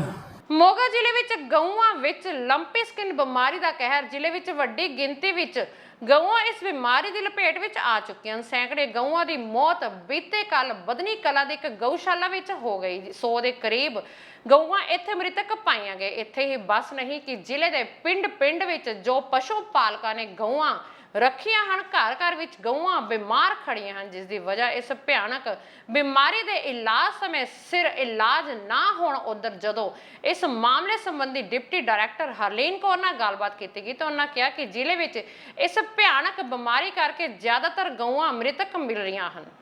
ਦੇਖੋ, ਮੈਂ ਜਿਹੜਾ ਪਹਿਲੇ ਦਾ ਭਗਵੰਤ ਮਾਨ ਨੂੰ ਜਿਹੜਾ ਇੱਕ ਪੰਜਾਬ ਸਰਕਾਰ ਨੂੰ ਬੇਨਤੀ ਕਰਦਾ, ਜਿਹੜੇ ਤੁਸੀਂ ਕਹਿ ਰਹੇ ਮੁਹੱਲਾ ਕਲੀਨਿਕ ਦੇ ਬਾਰੇ, ਮੁਹੱਲਾ ਕਲੀਨਿਕ ਤਾਂ ਬਾਅਦ ਦੀ ਗੱਲ ਹੈ। ਜਿਹੜੇ ਬੇਸਹਾਰਾ ਪਸ਼ੂ ਹੈ, ਜਿਹੜੇ ਲੋਕਾਂ ਦੇ ਘਰੇ ਗਊਆਂ ਰੱਖੀਆਂ ਹੋਈਆਂ, ਜਿਹੜੀ ਇਹ ਵਾਇਰਸ ਜਿਹੜਾ ਫੈਲਿਆ ਹੈਗਾ, ਇਹ ਬੜਾ ਜ਼ਬਰਦਸਤ ਵਾਇਰਸ ਹੈ। ਇਹਦੇ ਨਾਲ ਕਈ ਪਸ਼ੂ ਮਰ ਚੁੱਕੇ ਆ ਔਰ ਕਈ ਬਿਮਾਰ ਪਏ ਹੋਏ ਆ। ਹਾਲਾਤ ਇਹ ਬਣੇ ਪਏ ਆ ਵੀ ਜਿਹੜੇ ਡਾਕਟਰ ਹੈ, ਜਿਹੜੇ ਡੰਗਰ ਡਾਕਟਰ ਹੈ, ਜਿਹੜੇ ਸਿਵਲ ਹਸਪੀਟਲ ਹੈ, ਉਹ ਇਹਨਾਂ ਦਾ ਜਿਹੜਾ ਅਣਦੇਖਾ ਕੀਤਾ ਗਿਆ ਹੈ ਇਸ ਗਊਆਂ ਨੂੰ। ਔਰ ਨਾ ਹੀ ਇਹ ਡਾਕਟਰ ਤੇ ਜੇ ਤੁਸੀਂ ਚਲੇ ਜਾਓ ਸਿਵਲ ਹਸਪੀਟਲ ਦੇ ਵਿੱਚ, ਉੱਥੇ ਡਾਕਟਰ ਤੁਹਾਨੂੰ ਪਹਿਲੀ ਗੱਲ ਤਾਂ ਮਿਲਦੇ ਨਹੀਂ ਹੈ। ਜੇ ਮਿਲ ਵੀ ਪੈਣਗੇ ਫਿਰ ਉਹ ਕਹਿਣਗੇ ਡੰਗਰ ਇੱਥੇ ਲੈ ਕੇ ਆਓ, ਇੱਥੇ ਆ ਕੇ ਤਾਂ ਇਲਾਜ ਕਰੋ, ਕਿਉਂਕਿ ਡੰਗਰ ਉੱਥੋਂ ਕਿੱਥੋਂ ਚੁੱਕ ਕੇ ਉੱਥੇ ਲੈ ਕੇ ਜਾਣ। ਡਾਕਟਰਾਂ ਨੂੰ ਡਾਕਟਰਾਂ ਦੀ ਟੀਮ ਜਾ ਕੇ ਉਸ ਬੇਲ ਪਸ਼ੂ ਆ ਜਿਹੜੇ ਬਿਮਾਰ ਪਏ ਆ, ਉੱਥੇ ਜਾ ਕੇ ਉਹਨਾਂ ਦਾ ਇਲਾਜ ਕਰਨਾ ਚਾਹੀਦਾ। ਜੇਕਰ ਸਰਕਾਰ ਨੇ ਡਾਕਟਰ ਅਪੁਆਇੰਟ ਕੀਤੇ ਹੋਏ ਆ ਤੇ ਡਾਕਟਰਾਂ ਨੂੰ ਚਾਹੀਦਾ ਅਸੀਂ ਜਿਹੜੇ ਬੇਸਹਾਰਾ ਪਸ਼ੂ ਆ, ਚਾਹੇ ਲੋਕਾਂ ਦੇ ਘਰੇ ਪਸ਼ੂ ਆ, ਉਹਨਾਂ ਦਾ ਪੂਰਾ ਟ੍ਰੀਟਮੈਂਟ ਕੀਤਾ ਜਾਵੇ, ਕਿਉਂਕਿ ਜਿਹੜਾ ਇਹ ਵਾਇਰਸ ਹੈ ਬੜਾ ਭੈੜਾ ਬਿਮਾਰੀ ਹੈਗੀ ਆ। ਕਿਉਂਕਿ ਇਹ ਕਰੋਨਾ ਕਾਲ ਦੇ ਵਿੱਚ ਜਿਹੜੀ ਲੋਕਾਂ ਨੂੰ ਬਿਮਾਰੀ ਲੱਗੀ ਸੀ, ਉਹੀ ਬਿਮਾਰੀ ਦਾ ਵਾਇਰਸ ਹੈ ਜਿਹੜੀ ਪਸ਼ੂਆਂ ਨੂੰ ਲੱਗ ਰਹੀ ਹੈ। ਬੜਾ ਇਹ ਜਿਹੜੇ ਤੱਪੜ ਪੈ ਰਹੇ ਆ, ਜਿਹੜੇ ਗਊਆਂ ਤੱਪੜ ਪੈਣ ਕਰਕੇ ਜਿਹੜੀਆਂ ਬਿਮਾਰ ਹੋਈ ਜਾਂਦੀਆਂ, ਜਿਹੜੀਆਂ 100-150 ਪਸ਼ੂ ਜਿਹੜਾ ਮਰ ਚੁੱਕਾ ਹੈਗਾ, ਜਿਹੜੀਆਂ ਹੋਰ ਜਿਹੜੀਆਂ ਬਿਮਾਰ ਪਈਆਂ ਹੋਈਆਂ। ਮੈਂ ਇਸ ਜਿਹੜੇ ਭਗਵੰਤ ਮਾਨ ਸਰਕਾਰ ਨੂੰ ਬੇਨਤੀ ਕਰਦਾ, ਇਹਨਾਂ ਦਾ ਪਹਿਲਾਂ ਜਲਦ ਤੋਂ ਜਲਦ ਜਿਹੜਾ ਇਹਨਾਂ ਦੇ ਜਿਹੜੇ ਹੈਲਥ ਮਿਨਿਸਟਰ ਹੈਗਾ, ਉਹਨਾਂ ਨੂੰ ਧਿਆਨ ਦੇਣਾ ਚਾਹੀਦਾ ਇਸ ਪਸ਼ੂਆਂ ਬਾਰੇ। ਔਰ ਜਿਹੜੇ ਡਾਕਟਰ ਹੈਗੇ ਆ, ਉਹਨਾਂ ਨੂੰ ਜਲਦੀ ਡਾਇਰੈਕਸ਼ਨ ਦੇਣੀ ਚਾਹੀਦੀ ਵੀ ਉਸ ਪਸ਼ੂਆਂ ਦਾ ਇਲਾਜ ਕੀਤਾ ਜਾਵੇ। ਦੇਸ਼ ਦੀ ਆਜ਼ਾਦੀ ਤੋਂ ਬਾਅਦ ਬਹੁਤ ਸਾਰੀਆਂ ਅਜਿਹੀਆਂ ਇਮਾਰਤਾਂ ਹਨ ਜੋ ਖੰਡਰ ਬਣ ਚੁੱਕੇ ਹਨ, ਜਿਨ੍ਹਾਂ ਦੀ ਸਮੇਂ ਦੇ ਨਾਲ ਰਿਪੇਅਰ ਨਹੀਂ ਹੋਈ ਅਤੇ ਹਾਲਾਤ ਇੰਨੇ ਖਸਤਾ ਬਣ ਚੁੱਕੇ ਹਨ ਕਿ ਕਿਸੇ ਵੇਲੇ ਵੀ ਕੋਈ ਜਾਨੀ ਨੁਕਸਾਨ ਹੋ ਸਕਦਾ ਹੈ। ਮਾਮਲਾ ਬਟਾਲਾ ਦੇ ਇਲਾਕੇ ਦਾ, ਜਿੱਥੇ ਆਜ਼ਾਦੀ ਤੋਂ ਪਹਿਲਾਂ ਦੀ ਪੁਰਾਤਨ ਮਸਜਿਦ ਹੈ, ਜਿਸ ਦੇ ਅੰਦਰ ਇੱਕ ਪਾਸੇ ਗੁਰੂ ਸਾਹਿਬ ਦੀ ਬੀਟ ਹੈ ਤੇ ਦੂਜੇ ਪਾਸੇ ਚਿਰਾਗ ਜਗਾਇਆ ਜਾਂਦਾ ਹੈ, ਪਰ ਪ੍ਰਸ਼ਾਸਨ ਵੱਲੋਂ ਕੋਈ ਧਿਆਨ ਨਹੀਂ ਦਿੱਤਾ ਜਾ ਰਿਹਾ। ਇਮਾਰਤ ਦੇ ਸਰ ਬਹੁਤ ਮਾੜੇ ਹਾਲਾਤ ਆ। ਜਿਸ ਤਰ੍ਹਾਂ ਬਾਰਿਸ਼ ਵਗੈਰਾ ਆਉਂਦੀ ਆ ਜਦੋਂ, ਤੇ ਉਦੋਂ ਬਹੁਤ ਖਤਰਾ ਹੁੰਦਾ ਆ। ਤੇ ਇੱਕ ਇੱਥੇ ਨਾ ਨੀਵਾਂ ਆ, ਸੜਕ ਤੋਂ ਗੁਰਦੁਆਰਾ ਸਾਹਿਬ ਨੀਵਾਂ ਆ, ਇੱਥੇ ਪਾਣੀ ਬਹੁਤ ਆ ਜਾਂਦਾ ਆ ਤੇ ਉਹ ਸਾਰਾ ਪਾਣੀ ਅੰਦਰ ਆਉਂਦਾ, ਗੰਦਾ ਪਾਣੀ ਨਾਲ ਬਹੁਤ ਗੰਦਗੀ ਆ ਜਾਂਦੀ ਆ। ਤੇ ਦੂਸਰਾ ਕਿ ਇੱਥੇ ਉਹ ਬੁਰਜ ਆ, ਉਹ ਬਹੁਤ ਹਿੱਲਦਾ ਆ ਤੇ ਉਹਦਾ ਬਹੁਤ ਖਤਰਾ ਆ ਕਿ ਜੇ ਕਿਤੇ ਡਿੱਗ ਗਿਆ ਤੇ ਬੱਚਿਆਂ ਦਾ ਕੋਈ ਨੁਕਸਾਨ ਨਾ ਹੋਵੇ। ਤੇ ਦੂਜਾ ਇਹ ਕਿ ਲੋਕਾਂ ਦੇ ਪਹਿਲਾਂ ਵੀ ਗਿਰਿਆ ਸੀਗਾ ਇੱਕ ਵਾਰੀ ਬੁਰਜ, ਉਹ ਕਿਸੇ ਦੀ ਛੱਤ ਡਿੱਗ ਗਈ ਸੀ ਇੱਧਰ ਨਾਲ ਵਾਲੇ ਘਰ ਵਾਲਿਆਂ ਦੀ, ਤੇ ਉਹਨਾਂ ਦਾ ਕਾਫੀ ਨੁਕਸਾਨ ਹੋਇਆ ਸੀ। ਇਸ ਕਰਕੇ ਸਾਨੂੰ ਬਹੁਤ ਖਤਰਾ ਹੈ ਇਹਦੇ ਤੋਂ, ਤੇ ਪ੍ਰਸ਼ਾਸਨ ਨੂੰ ਰਿਕੁਐਸਟ ਆ ਕਿ ਇਹਦੀ ਰਿਪੇਅਰਿੰਗ ਕਰਵਾਉਣ ਜਾਂ ਇਹਨੂੰ ਕਿਸੇ ਵੀ ਤਰੀਕੇ ਸਹੀ ਕਰਾਉਣ ਤਾਂ ਜੋ ਇੱਥੇ ਕੋਈ ਜਾਨੀ ਮਾਲੀ ਨੁਕਸਾਨ ਨਾ ਹੋਵੇ। ਕਿਸ ਤਰ੍ਹਾਂ ਦੇ ਜੇਕਰ ਗੱਲ ਕੀਤੀ ਖਾਸੀਅਤ ਕੀ ਇੱਥੇ ਗੁਰਦੁਆਰੇ ਦੀ ਅੰਦਰ ਚਿਰਾਗ ਵੀ ਜਗਦਾ? ਖਾਸੀਅਤ ਸਰ ਇਹਦੀ ਇਹੀ ਆ ਕਿ ਇਹ ਬਹੁਤ ਪੁਰਾਤਨ ਜਗ੍ਹਾ ਆ ਇਹ, ਤੇ ਇਹ ਮਤਲਬ ਜਿੱਤੀ ਹੈ, ਇਹਦਾ ਮੁਕੱਦਮਾ ਲੜਿਆ ਗਿਆ ਸੀ ਮੁਸਲਮਾਨਾਂ ਦਾ ਤੇ ਸਿੱਖਾਂ ਦਾ। ਸਿੱਖਾਂ ਨੇ ਜਿੱਤੀ ਆ ਮੁਸਲਮਾਨਾਂ ਕੋਲੋਂ, ਤੇ ਪੁਰਾਣੇ ਟਾਈਮ ਦੀ ਆ। ਤੇ ਚਿਰਾਗ ਦੀ ਵੀ ਲੋਕਾਂ ਦੇ ਅੰਦਰ ਆਸਥਾ ਆ ਤੇ ਲੋਕੀ ਆਪਣੀ ਸ਼ਰਧਾ ਭਾਵਨਾ ਦੇ ਨਾਲ ਉੱਥੇ ਮੱਥਾ ਟੇਕਦੇ ਆ, ਵਿਸ਼ੇਸ ਮੰਗਦੇ, ਉਹਨਾਂ ਦੀਆਂ ਪੂਰੀਆਂ ਹੁੰਦੀਆਂ। ਸ਼ਰਧਾ ਭਾਵਨਾ ਜੋ ਵੀ ਆ ਲੋਕਾਂ 'ਚੋਂ ਇੱਥੋਂ ਕਰਦੇ ਆ ਆਪਣੀਆਂ ਪੂਰੀਆਂ। ਹਾਂਜੀ ਵੇਖੋ ਜੀ, ਜਦੋਂ ਇੱਥੇ ਬਾਰਿਸ਼ ਆਉਂਦੀ ਆ, ਮੀਂਹ ਆਉਂਦਾ ਆ, ਉਦੋਂ ਬਹੁਤ ਜ਼ਿਆਦਾ ਗੁਰਦੁਆਰਾ ਸਾਹਿਬ ਚੋਂਦਾ ਆ ਤੇ ਫਿਰ ਪਾਣੀ ਭਰ ਜਾਂਦਾ। ਸਾਰੇ ਜਣੇ ਰਲ ਕੇ ਅਸੀਂ ਪਾਣੀ ਕੱਢਦੇ ਆ, ਠੀਕ ਹੈ। ਤੇ ਛੱਤ ਸਾਰੀ ਚੋਂਦੀ ਆ, ਛੱਤ ਸਾਰੀ ਡਿੱਗਣ ਵਾਲੀ ਹੋਈ ਆ, ਤੇ ਇੱਕ ਬੁਰਜ ਆ ਉਹ ਡਿੱਗਣ ਵਾਲਾ ਹੋਇਆ। ਛੋਟੇ ਛੋਟੇ ਇੱਥੇ ਬੱਚੇ ਖੇਡਦੇ ਆ ਤੇ ਉਹਨਾਂ ਦੇ ਵੱਲ ਧਿਆਨ 24 ਘੰਟੇ ਰਹਿੰਦਾ ਆ ਕਿ ਤੁਸੀਂ ਇਹਦੇ ਲਾਗੋਂ ਪਰਾਂ ਹੋ ਜਾਓ, ਕਿਤੇ ਬੱਚੇ ਥੱਲੇ ਨਾ ਆ ਜਾਣ। ਕਿੰਨੇ ਕੁ ਲੋਕ ਮਤਲਬ ਇੱਥੇ ਰਹਿੰਦੇ ਲੱਗੇ? ਇੱਥੇ 7 ਘਰ ਰਹਿੰਦੇ ਜੀ। ਟੋਟਲ ਕਿੰਨੇ ਕੁ ਲੋਕ ਮੈਂਬਰ ਹੋਣਗੇ ਘਰ ਦੇ ਵਿੱਚ? ਹੁਣੇ 35-40 ਮੈਂਬਰ ਹੋਣੇ ਆ। ਹਾਂਜੀ। ਕਿੰਨਾ ਨੁਕਸਾਨ ਹੋ ਸਕਦਾ ਜੇ ਕੋਈ? ਬਹੁਤ ਜ਼ਿਆਦਾ ਨੁਕਸਾਨ ਅੱਗੇ ਹੋਇਆ ਸੀ। ਇੱਕ ਘਰ ਟੁੱਟ ਗਿਆ ਸੀ, ਉਹ ਬਾਲਿਆਂ ਵਾਲੀ ਛੱਤ ਸੀਗੀ, ਤੇ ਉਹ ਘਰ ਟੁੱਟ ਗਿਆ ਸੀ। ਇਹਨਾਂ ਦਾ ਮਨਜੀਤ ਸਿੰਘ ਦਾ ਘਰ ਵਾ ਉਹ। ਕਦੇ ਕਿਸੇ ਅਧਿਕਾਰੀ ਨੂੰ ਜਾਂ ਪ੍ਰਸ਼ਾਸਨ ਨਾਲ ਗੱਲ ਹੋਈ? ਨਹੀਂ, ਕਿਸੇ ਨਾਲ ਨਹੀਂ ਗੱਲ ਹੋਈ। ਰਾਜਨੀਤਿਕ ਲੀਡਰ ਨਾਲ? ਨਹੀਂ, ਕਿਸੇ ਨਾਲ ਨਹੀਂ ਹੋਈ। ਲਾਡੀ ਭਾਜੀ ਵੀ ਇਸੇ ਗੁਰਦੁਆਰਿਓਂ ਲੀਡਰ ਉਹ ਬਣਿਆ ਸੀਗਾ, ਤੇ ਉਹਨੇ ਕੋਈ ਗੱਲ ਨਹੀਂ ਸੁਣੀ ਸਾਡੀ। ਉਹ ਇੱਥੇ ਆਉਂਦਾ ਰਿਹਾ ਵਾ ਨਗਰ ਕੀਰਤਨ ਤੇ ਪੂਰਾ ਤੁਰਦਾ ਰਿਹਾ ਨਾਲ, ਤੇ ਪਰ ਉਸ ਤੋਂ ਬਾਅਦ ਕੋਈ ਵੀ ਗੱਲ, ਇੱਥੋਂ ਹੀ ਲੀਡਰ ਬਣਿਆ ਸੀ ਇਸੇ ਗੁਰਦੁਆਰਿਓਂ। ਸੋ ਕਿੰਨੇ ਕੁ ਸਾਲ ਪੁਰਾਣਾ ਹੋ ਗਿਆ ਇਹ? ਜੋ ਪਾਕਿਸਤਾਨ ਦੇ ਵੇਲੇ ਦਾ ਏ, ਉਧਰੋਂ ਆਏ ਸੀਗੇ ਸਾਡੇ ਬਜ਼ੁਰਗ, ਸਾਡੇ ਪਾਪਾ ਜੀ, ਮਾਤਾ ਜੀ, ਤੇ ਉਦੋਂ ਦਾ ਹੀ ਫਿਰ ਇੱਥੇ ਗੁਰਦੁਆਰਾ ਬਣਿਆ। ਉਹਨਾਂ ਆਣ ਕੇ ਸਫਾਈ ਕੀਤੀ, ਰਾਤ ਮਹਾਰਾਜ ਜੀ ਦਾ ਸਰੂਪ ਲਿਆਂਦਾ, ਇੱਥੇ ਪ੍ਰਕਾਸ਼ ਕੀਤਾ। ਟਾਂਡਾ ਪੁਲਿਸ ਵੱਲੋਂ 401 ਗ੍ਰਾਮ ਨਸ਼ੀਲੇ ਪਦਾਰਥ ਸਮੇਤ 4 ਸਮਗਲਰ ਕਾਬੂ, ਇੱਕ ਔਰਤ ਨੂੰ ਵੀ ਗ੍ਰਿਫਤਾਰ ਕੀਤਾ ਗਿਆ। ਇੰਸਪੈਕਟਰ ਓਂਕਾਰ ਸਿੰਘ ਬਰਾੜ, ਮੁੱਖ ਅਫਸਰ ਥਾਣਾ ਟਾਂਡਾ ਨੇ ਦੱਸਿਆ ਕਿ ਨਸ਼ਾ ਵੇਚਣ ਵਾਲਿਆਂ ਉੱਪਰ ਕਾਬੂ ਪਾਉਣ ਲਈ ਪੰਜਾਬ ਸਰਕਾਰ ਦੀਆਂ ਹਦਾਇਤਾਂ ਤੇ ਵਿਸ਼ੇਸ਼ ਮੁਹਿੰਮ ਚਲਾਈ ਹੋਈ ਹੈ, ਜਿਸ ਦੇ ਤਹਿਤ ਥਾਣਾ ਟਾਂਡਾ ਦੇ ਅਧੀਨ ਆਉਂਦੇ ਏਰੀਆ ਵਿੱਚ ਮਾੜੇ ਅਨਸਰਾਂ ਅਤੇ ਨਸ਼ਾ ਵੇਚਣ ਵਾਲਿਆਂ ਨੂੰ ਸੋਰਸ ਲਗਾ ਕੇ ਗ੍ਰਿਫਤਾਰ ਕੀਤਾ ਜਾ ਰਿਹਾ ਹੈ। ਪੰਜਾਬ ਅੰਦਰ ਨਸ਼ਾ ਅਤੇ ਗੈਂਗਸਟਰਾਂ ਦੇ ਖਿਲਾਫ ਚਲਾਈ ਗਈ ਮੁਹਿੰਮ ਦੇ ਤਹਿਤ ਜ਼ਿਲ੍ਹਾ ਹੁਸ਼ਿਆਰਪੁਰ ਅੰਦਰ ਮਾਨਯੋਗ ਐਸਐਸਪੀ ਸਰਤਾਰ ਸਿੰਘ ਚਾਹਲ ਜੀ ਦੀ ਅਗਵਾਈ ਵਿੱਚ ਥਾਣਾ ਟਾਂਡਾ ਦੀ ਪੁਲਿਸ ਨੇ ਕੱਲ੍ਹ 4 ਸਮਗਲਰ ਫੜ ਕੇ ਵੱਡੀ ਸਫਲਤਾ ਹਾਸਲ ਕੀਤੀ ਹੈ। ਇਹ 4 ਦੋਸ਼ੀ ਜਿਹੜੇ ਕੱਲ੍ਹ ਐਸਆਈ ਪਰਮਿੰਦਰ ਸਿੰਘ ਤੇ ਐਸਆਈ ਰਕੇਸ਼ ਕੁਮਾਰ ਵੱਲੋਂ ਵੱਖ-ਵੱਖ ਜਗ੍ਹਾ 'ਤੇ ਗ੍ਰਿਫਤਾਰ ਕੀਤੇ ਆ। ਇਹਨਾਂ ਪਾਸੋਂ ਜਿਹੜਾ ਪਹਿਲਾ ਮੁਕੱਦਮਾ ਦਰਜ ਹੋਇਆ 194 ਨੰਬਰ, ਉਹਦੇ ਵਿੱਚ 149 ਗ੍ਰਾਮ ਤੇ ਧੀਰਜ ਕੁਮਾਰ ਤੇ ਗੁਰਦੀਪ ਸਿੰਘ ਦੋਸ਼ੀ ਫੜੇ ਆ, ਅਤੇ ਦੂਸਰੇ ਮੁਕੱਦਮੇ 'ਚ ਰਾਣੀ ਪਤਨੀ ਜੀਤ ਤੇ ਰਾਜਕੁਮਾਰ ਉਰਫ ਵਿੱਕੀ, ਇਹਨਾਂ ਨੂੰ ਗ੍ਰਿਫਤਾਰ ਕੀਤਾ ਗਿਆ। ਜਿਹੜੀ ਰਾਣੀ ਹੈਗੀ ਹੈ, ਇਹਦੇ ਖਿਲਾਫ ਪਹਿਲਾਂ 10 ਮੁਕੱਦਮੇ ਦਰਜ ਹੈ, ਵਿੱਕੀ ਦੇ ਖਿਲਾਫ ਵੀ ਦਰਜ ਹੈ ਤੇ ਧੀਰਜ ਕੁਮਾਰ ਦੇ। ਇਹ ਦੋਸ਼ੀ ਜੇਲ੍ਹਾਂ 'ਚੋਂ ਆਏ ਆ। ਇਹ ਆਪਣਾ ਇਹਨਾਂ ਨੇ ਨਸ਼ਿਆਂ ਦੇ ਜਿਹੜਾ ਇੱਕ ਬਹੁਤ ਵੱਡਾ ਨੈਟਵਰਕ ਬਣਾਇਆ ਹੋਇਆ, ਤੇ ਉਹਨੂੰ ਕੱਲ੍ਹ ਲੋਕਲ ਪੁਲਿਸ ਨੇ ਉਹਦੇ 'ਚ ਕਰੈਕ ਕੀਤਾ, ਜਿਹਦੇ ਤਹਿਤ ਗ੍ਰਿਫਤਾਰ ਕਰਕੇ ਇਹਨਾਂ ਤੋਂ ਬਰਾਮਦਗੀਆਂ ਵੀ ਕੀਤੀਆਂ। ਔਰ ਇਹ ਸਮਾਨ ਕਿੰਨਾ ਸਾਧਨ ਰਹੀ, ਕਿਹੜੇ ਦੋਸ਼ੀ ਹੈ, ਉਹ ਸਾਰੇ ਅਸੀਂ ਵੈਰੀਫਾਈ ਕੀਤੇ ਆ, ਔਰ ਉਹਨਾਂ ਨੂੰ ਵੀ ਵਿੱਚ ਨਾਮਜ਼ਦ ਕਰ ਲਿਆ ਗਿਆ ਹੈ। ਵਿਧਾਨ ਸਭਾ ਹਲਕਾ ਡੇਰਾਬੱਸੀ ਤੋਂ ਆਮ ਆਦਮੀ ਪਾਰਟੀ ਦੇ ਵਿਧਾਇਕ ਕੁਲਜੀਤ ਸਿੰਘ ਰੰਧਾਵਾ ਦੇ ਪੀਏ ਤੇ ਬਲਟਾਣਾ ਵਾਸੀ ਆਪ ਵਰਕਰ ਵੱਲੋਂ ਹੀ ਪੁਲਿਸ ਮੁਲਾਜ਼ਮਾਂ ਕੋਲੋਂ ਲੱਖ ਰੁਪਏ ਮੰਗਣ ਦਾ ਦੋਸ਼ ਲਾਇਆ ਗਿਆ। ਵਰਕਰ ਵਿਕਰਮ ਧਵਨ ਨੇ ਇੱਕ ਆਡੀਓ ਰਿਕਾਰਡਿੰਗ ਵਾਇਰਲ ਕਰਕੇ ਦੋਸ਼ ਲਾਏ ਹਨ, ਜਿਸ ਵਿੱਚ ਪੁਲਿਸ ਦੇ ਸਬ ਇੰਸਪੈਕਟਰ ਬਰਮਾ ਸਿੰਘ ਨਾਲ ਹੋਈ ਗੱਲ ਦਾ ਜ਼ਿਕਰ ਹੈ। ਬਰਮਾ ਸਿੰਘ ਵਿਧਾਇਕ ਦੇ ਪੀਏ ਵੱਲੋਂ ਪੈਸੇ ਮੰਗਣ ਦੀ ਗੱਲ ਕਰਦਾ ਸੁਣਾਈ ਦੇ ਰਿਹਾ ਹੈ। ਵਿਕਰਮ ਧਵਨ ਨੇ ਇਹ ਸ਼ਿਕਾਇਤ ਐਂਟੀ ਕਰਪਸ਼ਨ ਸੈੱਲ ਨੂੰ ਵੀ ਕੀਤੀ ਹੈ। ਪੀਏ ਦੀ ਇੱਕ ਆਡੀਓ ਵਾਇਰਲ ਹੋ ਰਹੀ ਹੈ, ਪੈਸੇ ਮੰਗੇ 1 ਲੱਖ ਰੁਪਇਆ ਵਰਮਾ ਸਿੰਘ ਤੋਂ।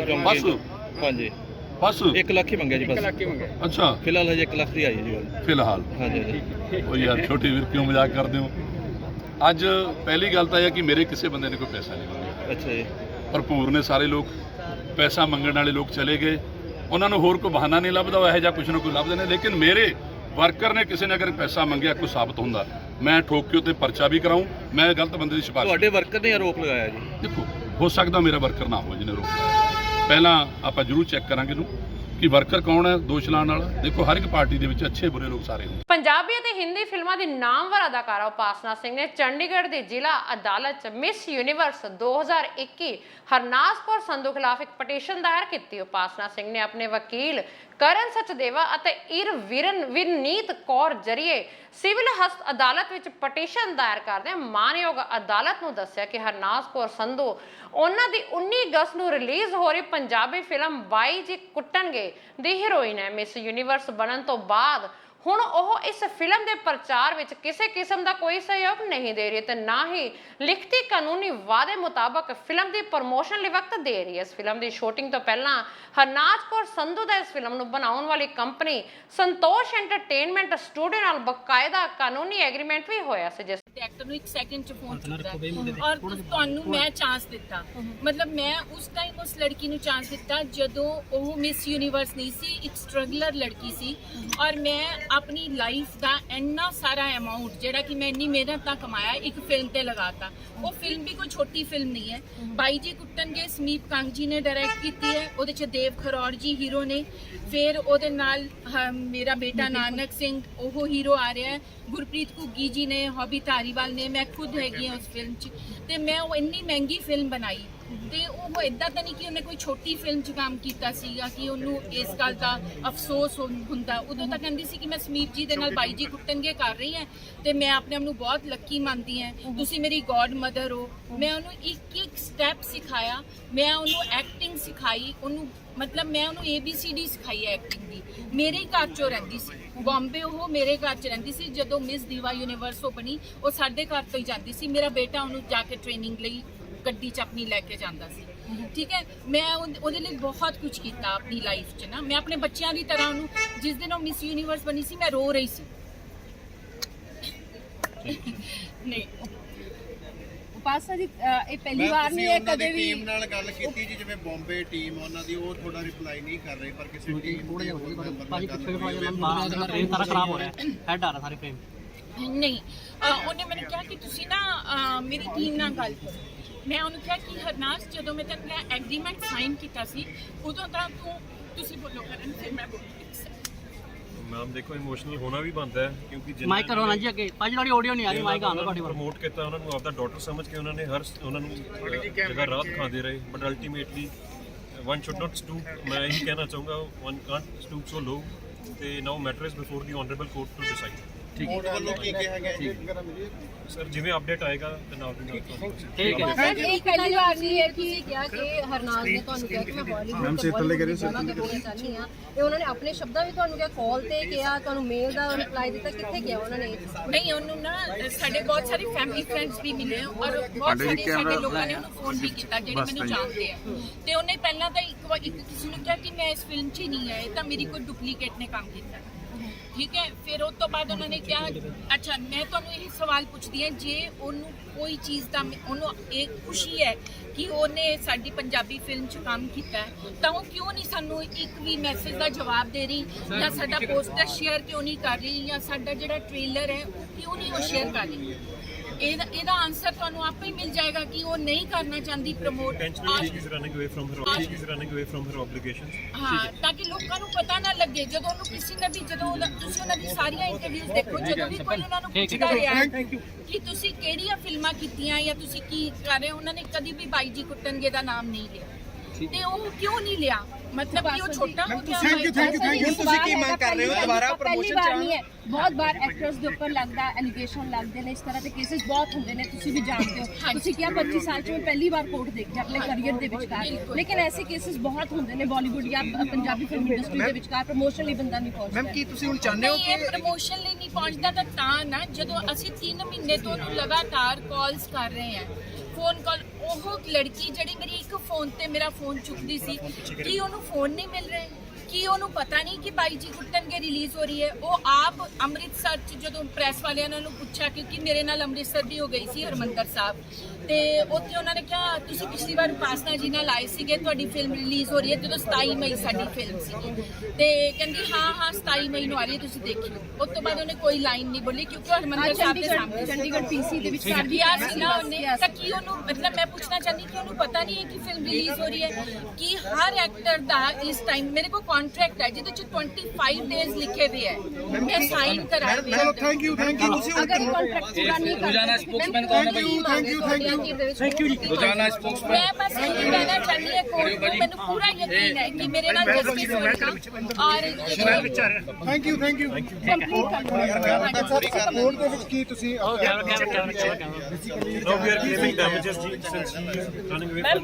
ਦੋਸਤੋ ਇਹ ਸਨ ਅੱਜ ਦੀਆਂ ਖਾਸ ਖਬਰਾਂ। ਨਵੀਂ ਤੇ ਤਾਜ਼ਾ ਖਬਰਾਂ ਲੈ ਕੇ ਫੇਰ ਹਾਜ਼ਰ ਹੋਵਾਂਗੇ। ਤਦ ਤੱਕ ਲਈ ਦਿਓ ਇਜਾਜ਼ਤ। ਰੱਬ ਰਾਖਾ।